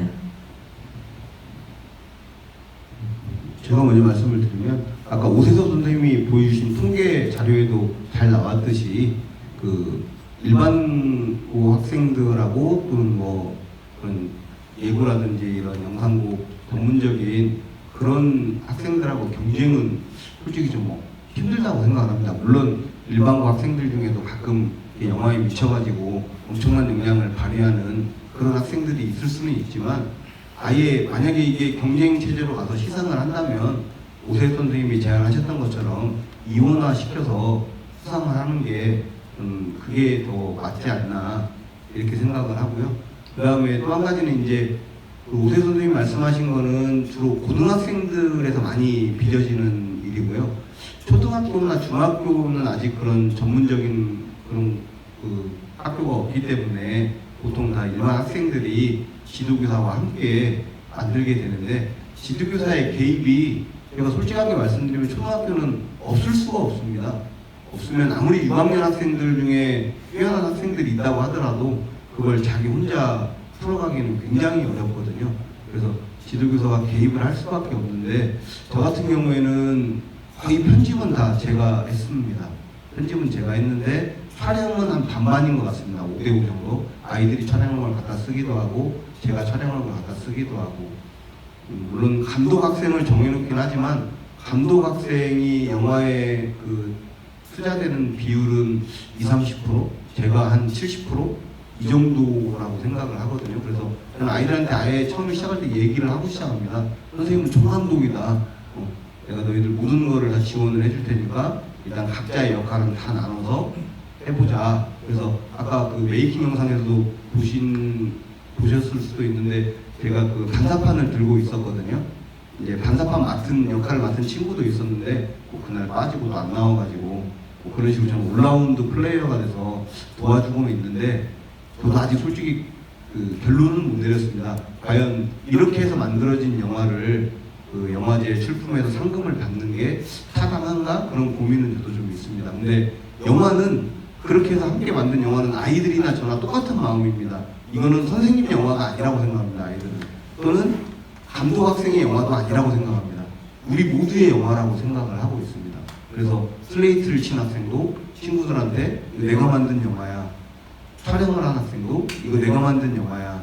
뭐 메이킹 영상을 찍은 학생도 자기 부모님이나 친구들한테 엄마 이거 내가 만든 영화야. 이렇게 당당하게 이야기할 수 있게끔 그런 식으로 아이들한테 초반에 많이 이야기를 하거든요. 근데 초등학교에서는 교사의 개입은 저는 있을 수밖에 없다고 일단은 생각을 합니다. 저는 교사의 역할에 대해서 생각해 볼 때 문화예술 교육에서 과정 중심의 교육과 이제 결과 중심의 교육을 비판하면서 이제 과정 중심의 교육에 대해서 많이 이야기가 나오고 있는데, 많은 다른 뭐 무형 분야도 뭔가 학생들이 굉장히 오랜 시간 동안 연습을 해서 일사불란 움직임을 이렇게 연출하는 거 말고도 그냥 단위 시간 내에서 움직임에 대한 즐거움을 느낄 수 있도록 굉장히 많은 변모가 일어나고 있는 것 같습니다. 근데 영화만큼은 이게 결과가 남는 매체의 예술이기 때문에 좀 과정 중심에 대한 교육에 대해서 좀 변모하려고 하는 노력이 부족하지 않았나 이런 생각을 해봤습니다. 저는 이제 영화 제작이라는 것이 결과가 남기 때문에 그 과정이 너무나 학생들에게 좀 지난하고 인내심을 굉장히 요구하는 작업일 수밖에 없다고 생각하는데, 조금 그런 과정 중심으로서 학생들이 예술을 좀 계속 즐겁게 체험할 수 있도록 교사의 역할이 굉장히 중요하다고 생각합니다. 그래서 저는 극단적으로 예시를 들자면, 학생들이 영화 제작 활동을 하고 영화 제작이 끝났는데 알고 보니까 녹화 버튼을 안 눌렀던 거예요. 예. 그럼에도 불구하고 학생들이 이 활동이 너무나도 재밌었다. 이미지를 탐구하고 친구들과 의사소통하면서 뭔가 새로운 것을 발견해 나가고 마찰이 생겼어도 소통하고, 그 다음에 뭐 이야기적으로 더 고민해 볼 수 있고, 이 자체가 굉장히 즐겁게 느낄 수 있도록 됐다면은 교사의 역할은 그게 제일 우선인 것 같습니다. 저는. 네. 그래서 어떻게 하면은 극단적으로 녹화를 하지 않더라도 그 과정을 학생들이 어떻게 느끼니까 그걸 굉장히 교사가 세밀하게 관찰할 수 있다는 걸 생각합니다. 그 예전에 연구를 하면서 통계를 내본 적이 있는데요. 그 고등학교 작품들이 굉장히 많이 출품이 되고, 그 다음에 초등학교 작품이고요. 그 다음에 중학생 작품이 있어요. 근데 중학생은 작품을 왜 많이 내지 않을까? 저도 고민하고 이제 얘기도 많이 나눠봤는데, 이건 되게 주관적인 분석인데, 고등학생들은 지도교사가 없어도 영화를 만들 수 있는 능력이 되고요. 초등학생은 지도교사가 있어야만 만들 수 있는 구조라고 생각이 됐습니다. 중학생은 마음은 지도교사 없이 만들고 싶은데 실력은 안 되는 약간 어중간한 그런 상황? 저는 그 정도로 판단했습니다. 그래서 사실 아까 이충현 선생님 말씀하신 것처럼 지도교사가 있는 게 초등학교에서는 맞다고 생각은 듭니다. 어디까지 개입하느냐의 문제라고 생각이 되거든요. 계속 이 주제인데. 그러니까 예를 들어 아까 말씀하신 것처럼 스트레이트를 친 학생도 내영하다라고 생각한다, 뭐 다 내영하라고 생각한다라는 거는 거꾸로 얘기하면 고등학교 같은 경우는 연출자의 영화라고 생각하거든요. 그리고 이제 보통 영화는 연출자의 영화라고 생각하는 좋은 건지 나쁜 건지 모르겠지만 그런 도식의 부분이 있는데 초등학교 학생의 경우에는 그런 거꾸로 얘기하면 연출도 자기 영화로 생각하지 않는다라는 면도 될 수 있거든요. 그냥 그러다 보니까 모두가 또 자기의 영화라고 얘기할 수 있는 부분이어서 되게 이율배반적이면서 재미있는 생각이라고 생각이 됩니다. 그러면 이제 저는 이렇게 한번 물어보고 싶은데요. 영화를 만들다가 아까 고영민 선생님 말씀하신 것처럼 영화를 만들다가 중간에 포기할 수 있는가에 대한 부분이거든요. 그러니까 지도교사 선생님께서 진행을 하다가 아이들이 너무 힘들어하고 재미없어하고 혹은 약속을 지키지 않고 혹은 싸워서 안 나온다.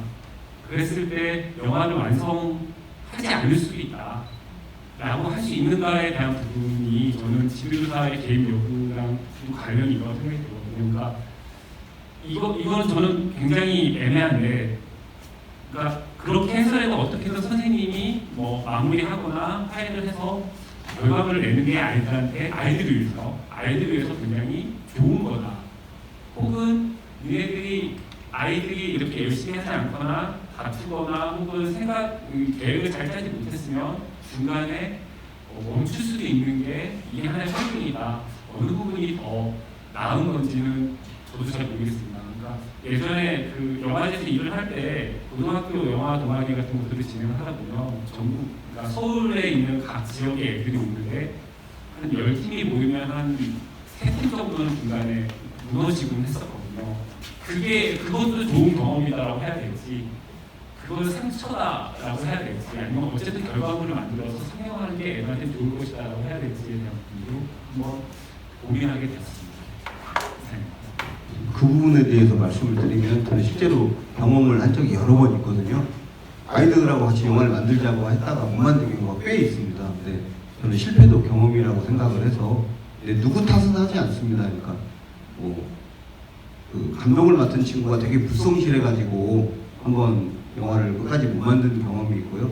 그 다음에 주연 배우를 맡았던 친구가 또 학원을 여기저기를 다녀야 된다고 그래서 오이자원 시간에 계속 불참을 해가지고 못 만든 경험도 있는데, 일단은 그 영화는 그럼 접습니다. 실패입니다. 근데 아이들한테도 이러이러한 상황 때문에 더 이상 못 만들게 됐다 공지를 하고요. 다시 이제 또 시작을 하는 거죠. 새로운 팀을 또 꾸려가지고 다시 시작을 해서 끝까지 어떻게든 저는 완성된 결과물, 너무 결과물에만 집착하는 것 같고, 그것도 하나의 과정에서 아이들이 공동 작업에서는 뭐 이런 경우도 있구나, 이러면 내가 안 되겠구나, 그런 것들을 다양한 방법으로 느낄 수 있다고 생각을 합니다.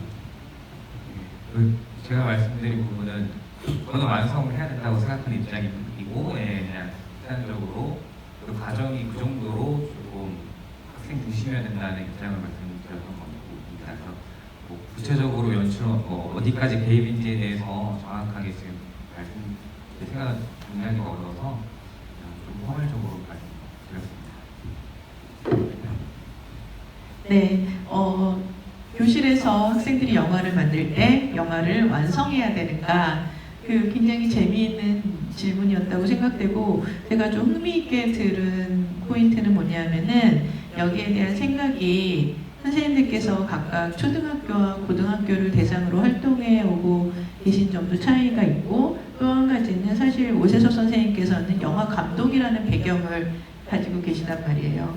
영화 전문인으로서의 영화 교육자와 초등학교 교사, 그냥 일반 교사로서의 영화 교육의 접근이 상당히 사실 다를 수 있구나라는 생각을 했습니다. 근데 이것이 사실은 무엇이 옳다, 무엇이 그르다라는 생각은 안 들고요. 오히려 굉장히 다양한 배경의 영화 교육자들이 학교 현장에서 활동할 때 우리 학생들이 다양한 영화 교육 경험을 할 수 있지 않나, 이런 생각을 해보게 되었습니다. 저는 좀 개인적으로 좀 흥미로운 사례가 하나 떠올랐는데요. 우리가 오늘 영화제에 대한 이야기이기 때문에 아까 이제 시상을 하느냐 없애느냐 이 얘기도 있었지만, 또 시상 기준에 대한 시상이 있다고 전제했을 때 현행 영화제에서 시상 기준도 되게 이제 좀 뜨거운 이슈였다고 생각이 되거든요. 근데 저희는 이것이 교육 영화를 어떻게 보느냐라는 관점하고 굉장히 관련이 높은 것 같아요. 아까 영화를 완성하느냐 마느냐 이 질문이 실제로 엔드를 하느냐 안 하느냐하고도 관련이 있지만 또 한 가지는 이 영화의 완성도를 보는 관점하고도 관련이 있거든요. 근데 이제 저 개인적으로는 먼저 얘기를 하자면 이제 독립 애니메이션 영화 중에 강민지 감독님의 헬로우라는 작품이 있어요. 근데 그 작품은 그분은 이제 애니메이터죠. 애니메이션 감독인데 이제 학교 안은 아니고 학교 밖 어린이 교육 시설 그런 이제 기관에서 어린이들과 함께 애니메이션을 만들었는데 이것이 애니메이션이기도 하고 아니기도 해요. 실사와 애니메이션이 섞여 있는데 제가 굉장히 흥미롭게 봤던 점이 뭐냐면은 카메라를 아이들한테 줬거든요. 그래서 엄청나게 이게 화면이 흔들려요. 그러니까 보통 이제 전통적인 서사 영화에서는 이제 딱 카메라를 고정시켜 놓고 일관된 관점을 보도록 하게 했는데 아이들이 그냥 카메라를 갖고서 막 시끄럽게 노는 거예요. 그리고 그 과정이 작품 안에 담겼는데 어쨌든 그분은 뭐 교육 영화이기도 하죠. 영화 감독으로서 그것을 자신의 작품으로 완성시켜서 이게 굉장히 교실 영화에 대한 새로운 관점이다 이런 생각을 한 적이 있거든요. 제가 이것이 정답이라고 이야기하는 것은 절대로 아니고요. 이야기를 조금 연결시켜서 청소년 영화제의 수상 기준에 대한 이야기를 그래서 해보면 어떨까 합니다. 이제 뭐냐면은 결국은 이 질문이 좋은 어린이 청소년 영화란 무엇인가라는 질문이라고 생각하거든요. 아까 이제 오세섭 선생님께서는 이렇게 해서는 예고 학생들만 상을 탈 뿐이다. 그리고 또 초등학교 선생님들께서는 교사 영화만 상 타는 거 아니냐 이런 말씀을 하셨고 사실은 이게 사실 좀 심각한 게 어떤 면에서는 지금 현재 교육과정에 영화가 들어왔단 말이에요. 그래서 만약에 본격적으로 뭐 교육청이라든가 교육부라든가 이렇게 뭐 예를 들어서 등급이 나가는 뭐 약간 점수하고 관련된 그런 뭐 영화제가 생긴다라고 가정했을 경우에 어떤 영화를 좋은 영화로 시상하고 좋은 영화 교육자로 생각할 것이냐 이런 관점하고 굉장히 연결이 깊게 되어 있어서 저희가 이 얘기를 사실은 단기적으로 장기적으로 결론을 좀 내야 된다고 저는 생각을 합니다. 그래서 선생님들의 좋은 영화란 무엇인가, 그러니까 좋은 어린이 청소년 영화란 무엇이고 그에 따라 시상 기준은 어떠해야 할까 이 얘기를 한번 또 나눠보면 어떨까 제안합니다. 이렇게 말씀해 주십시오. 굉장히 어려운 질문이시네요. 어쨌든 아는 한도, 생각한 한도 내에서 말씀드릴 수밖에 없을 것 같습니다. 그러니까 어떤 영화가 좋은 영화에 대한 기준은 아까도 제가 잠깐 정리한 것처럼 영화제마다 달랐고요. 아마 이 김포 청소년영화제도 아마 다를 거라고 생각이 되는데 대부분은 완성도 반, 표현력 반 아마 이럴 거라고 생각은 됩니다. 그리고 그때 심사위원이 어떤 분이 좀 더 강한 발언을 하시느냐의 차이일 거라고 생각은 되는데 그래서 좋은 영화는 그렇기 때문에 저는 이제 나눠서 했으면 좋겠다고 말씀드리는 거고요.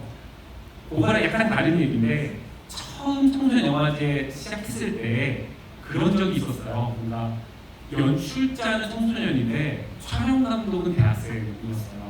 그럼 이게 청소년 영화로 쳐야 되는지 그렇지 않은 건지 혹은 연출하고 촬영은 청소년이 했는데 후반 작업은 업체에서 이렇게 맡겼다든가 어른들이 해줬다든가 약간 그런 식의 일들이 있었죠. 혹은 지도교사 선생님이 고등학교인데 지도교사 선생님이 거의 다 참여를 해서 편집까지 다 마무리 줘줬다든가 그래서 이제 영화제마다 약간씩 다르긴 한데 주요 스태프들은 꼭 청소년이어야 된다라는 것들을 공개적으로 얘기한다든가 아니면은 내부적으로는 얘기한다든가 그런 부분들이 있었습니다. 이건 고등학교나 중학교 기준일 텐데요. 그렇다면 이제 초등학교 아까 선생님들이 얘기하신 것처럼 선생님이 레디 액션까지 하느냐 하지 않느냐 이런 여러 가지 부분들도 아마 그 기준 안에 들어가야 되지 않을까라는 생각이 좀 들기 시작을 하네요. 저는 사실 청소년 어린이들은 어디까지 선생님들이 진행을 하는지에 대해서는 아주 많이 보지는 못했거든요. 그래서 그런 디테일한 부분들에 대한 것까지 있지 않을까 생각이 들어요. 그러니까 아까 제가 이제 예고랑 일반 학생이랑 완전 다르다라고 한 것 중에 가장 큰 부분은 저는 그 특성화고에서 한 10년 가까이 학생들을 가르쳤었거든요. 그러니까 그때는 저는 또 제가 맡은 영화들이 반드시 영화제에서 수상을 해야 된다라는 그런 것들이 없지 않아 있었습니다. 아이들 대한 문제도 있고 학부모님과의 관계도 있고 학교의 문제도 있었기 때문에 그때는 또 그런 입장일 수밖에 없었는데 예를 들면은 예고 같은 경우에는 거의 한 학기에 한 작품이 나오면 많이 나오고 저도 한 학기에 한 작품, 뭐 1년에 한 작품 나오는데 한 학기에 일주일 기준으로 거의 10시간 이상 그 영화에 집중을 하거든요. 그렇게 한 학기 동안 한 작품에 매진한다고 치면 그 들어가는 품이라든가 여러 가지 부분들은 완전 다르거든요. 완전 다를 수밖에 없어요. 그냥 주말에 혹은 방학 때 내가 시험했었는데 한번 같이 찍어볼래 하는 거랑은 다르잖아요. 그런 게 심사 기준에 들어가기가 굉장히 애매하기 때문에 나눠야 된다고 말씀드렸는데 또 초등학교나 또 다른 데서는 어떻게 진행될지가 또 궁금하기는 합니다. 그 말씀해 주신 대로 고등학교 부분은 특성화고가 따로 있기 때문에 그 일반고하고의 경쟁은 좀 이원화를 하는 게 맞다고 충분히 생각을 하고요. 아까 오세훈 선생님이 말씀하신 것 중에 중학생 작품이 항상 영화제에 보면 숫자가 적은 이유 분석을 해주셨는데 주관적이라고는 했지만 저도 오래전부터 그렇게 생각을 하고 있었거든요. 중학교 포지션이 참 애매해서. 근데 초등학교, 중학교는 그렇게 남을 필요는 없다고 생각을 합니다. 그리고 아무래도 영화제에서 그리고 관객들 입장에서도 영화적인 완성도가 높은 작품을 보기를 원하거든요. 영화제에서는. 그래서 저 같은 경우는 지금 저도 투트랙으로 하고 있는데 학급에서 그 경험한 내용을 영화 만들기 이제 모둠을 구성해가지고 하는 거는 제가 1%도 관여를 하지 않습니다. 그냥 아이들한테 영화 만드는 방법에 대해서 쭉 안내를 해주고 모둠원끼리 토의해서 결과물을 제출할 수 있도록 그렇게 지도하고 있고 그래도 1년에 한 작품이나 두 작품 정도 영화를 더 좋아하는 아이들은 동아리를 조직을 해가지고 이제 그렇게 해서 1년에 한두 작품 만들 때는 그때는 좀 제가 많이 그 애들하고 같이 함께 하는 부분이 크죠. 근데 그런 영화를 이제까지는 쭉 그 영화제에 저도 출품을 해와서 여기저기서 이제 많이 불러주셨었는데 요즘에 드는 게 이제 이게 나의 노력이냐 아니면 감독 친구가 독식을 해야 되냐 거기에 대한 고민을 저도 지금 하고 있는 단계라서 제가 명확하게 결론을 못 내리겠습니다.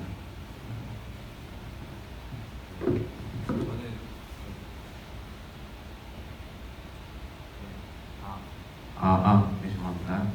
저는 영화제 그런 좋은 영화 선정 기준은 영화제마다 각자 가진 기준이 있고 뭐 집행부나 뭐 상국의 그런 기준이 다 있겠지만 결국은 심사위원이 심사를 하는 것이기 때문에 누가 심사를 하는지가 또 굉장히 중요한 문제라고 생각이 듭니다.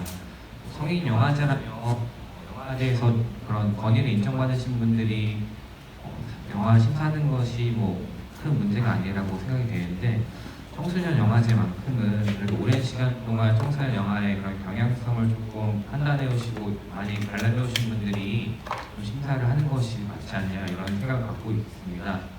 예를 들어서 요새 고등학교 학생들도 굉장히 시네마 카메라 영화 찍고 하다 보니까 오랜만에 이제 영화 현업에 계시다가 오신 분들 입장에서는 요새 고등학교 학생들이 영화 너무 잘 만든다 말만 이렇게 감탄만 하시다가 돌아가실 수가 있거든요.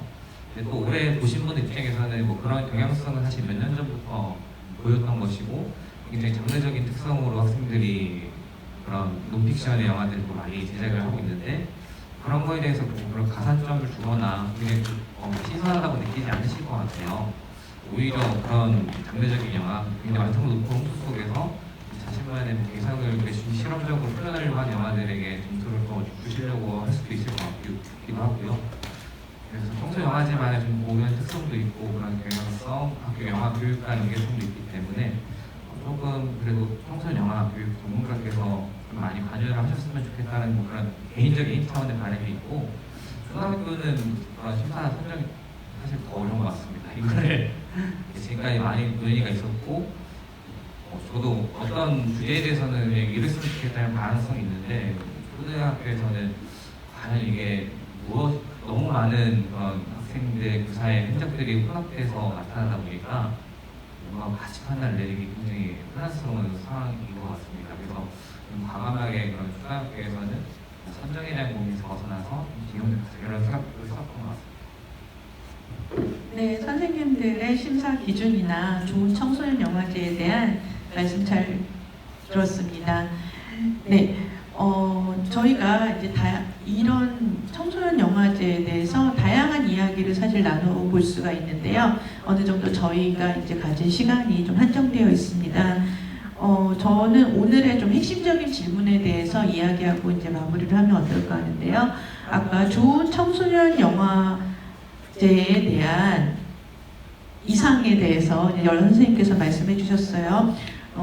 호주의 아톰에서 하는 일본 영화제라든가 영화교육연구회에서 진행하는 온라인 영화제, 교실 영화제라든가 프랑스의 몽프이미에 페스티벌 같은 나의 첫 번째 영화제, 그런 다양한 사례에 대해서 말씀해 주셨는데요. 선생님들께서 생각하시는 이상적인 어린이 청소년 영화제의 모습은 무엇일까에 대해서 선생님들 각자의 생각을 말씀해 주시면 감사하겠습니다. 네, 저는 아까 이성철 선생님이 말씀하신 내용 중에 굉장히 와닿는 부분이 있었습니다. 저도 잘 생각하지 못했던 부분인데, 영화 없는 영화제가 가능할 수 있다라는 거는 굉장히 좋은 참신한 발상이라고 생각이 들었거든요.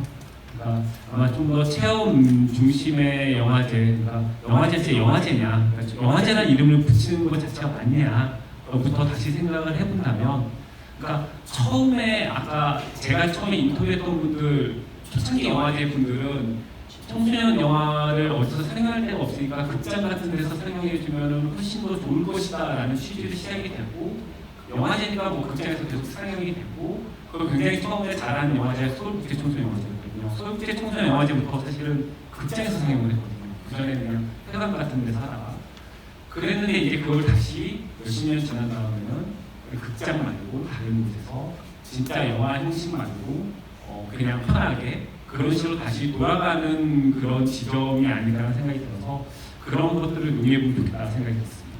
이상입니다. 저도 이제 학교 단위에서 문화예술 계획으로 이제 영화제 같은 걸 운영해 본 적이 있었는데요.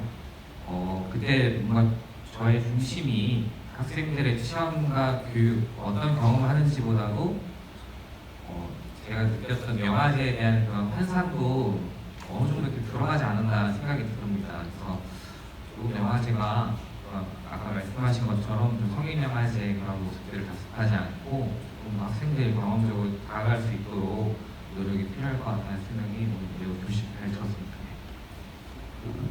백문이 불여일견이라고 하잖아요. 100번 듣는 것보다 한 번 보는 게 낫다. 근데 저는 100번 보는 것보다 한 번 직접 해보는 게 낫다, 이렇게 생각을 합니다. 그래서 처음에 제안할 때도 말씀드렸듯이 지금은 각종 청소년 영화제 이름은 붙이고 있지만 체험과 상영의 비율이 상영이 무지하게 높습니다. 근데 이걸 최소한 5대5까지라도 좀 체험을 좀 더 중요시해서 아이들이 직접 경험해 볼 수 있는 기회와 시간을 좀 마련을 해줬으면 하는 그런 바람입니다. 네, 여러 선생님들의 청소년 영화제의 바람직한 방향에 대한 말씀 잘 들었습니다. 사실은 저희가 청소년 영화에 대해서 나누어야 될 이야기가 굉장히 많았습니다. 사실은 이제 자유로운 영상의 형식, 지금 디지털 미디어 기반으로 청소년 영화가 변화하고 있기 때문에 사실 시상의 기준이나 영화 제작의 경향에 있어서도 굉장히 많은 변화가 일어나고 있고, 아까 이제 전문계 학생과 일반 학생들의 영화 제작에 대한 말씀 하셨지만, 사실은 지금 미디어 기술이 굉장히 발달하고 학생들의 제작 역량이 향상되고 있기 때문에 이 경계가 흐려지고 있는 것도 사실이고, 또 구체적으로 어떤 식으로 영화 페스티벌 운영할 것인가에 대한 이야기도 참 하면 좋겠다고 생각합니다. 하지만 저희가 이제 일단은 이제 한정된 시간을 가지고 있기 때문에 어린이 청소년 영화제에 대한, 그리고 교육 영화제에 대한 논의들이 이 자리에서 끝이지 않고 계속 이어지고 다른 자리와 내년에 미디어 리터러시 그라운드에서 이어지기를 기대합니다. 오늘 선생님들께서 미디어 리터러시 그라운드 제3회를 맞아서 청소년 영화제의 역할과 방향 전환에 대해서 굉장히 의미 깊은 말씀을 많이 해주셨고 많이 배우는 시간이었다고 생각합니다. 그럼 모두에게 감사 인사를 드리며 이만 마치겠습니다. 감사합니다.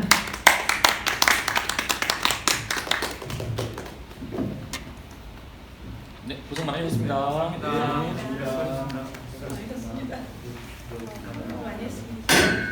전부 다 빼서요? 거기 관객의 질문을 좀 들었어야 되는데 죄송합니다. 아닙니다. 야, 너무 유익했습니다. 시간이 모자라서요. 아, 예, 예.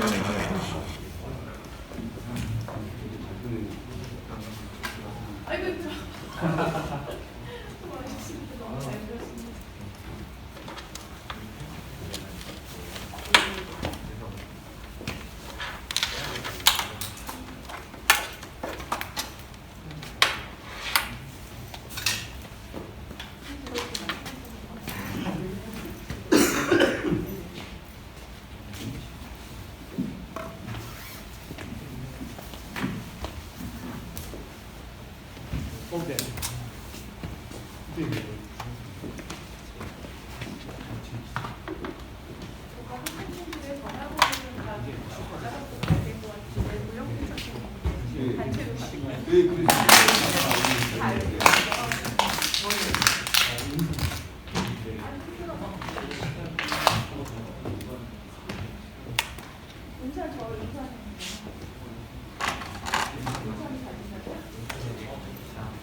이게 더 원래는 더 뒤에 거를 잡았었는데 자동으로 취소가 되더라고요. 파워가 아니라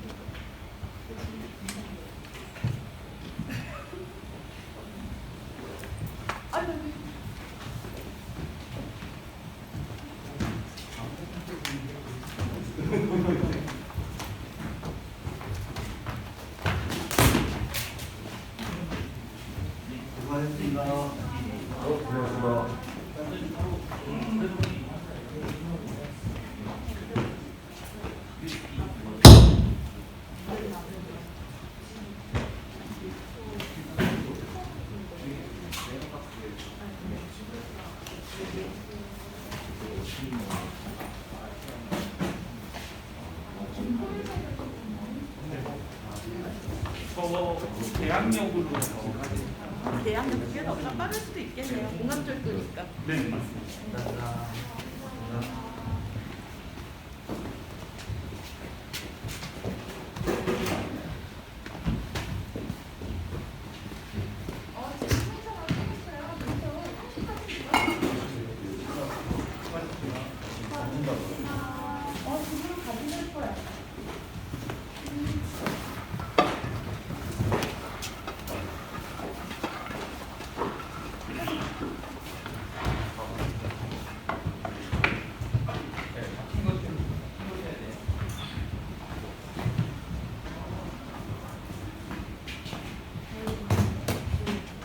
여기 보시면 저희가 다시 올 거예요. 저 테이블 좀 빼주세요.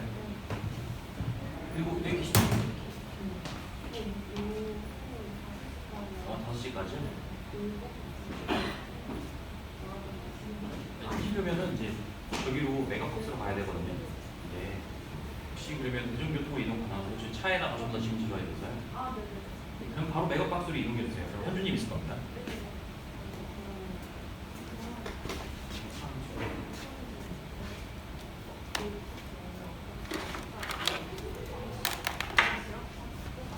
그래요? 그러면은 요 정리하실 분이 필요한데 혼자 돈 나누시잖아요. 정리한 다음에 추가해달라고 했어요.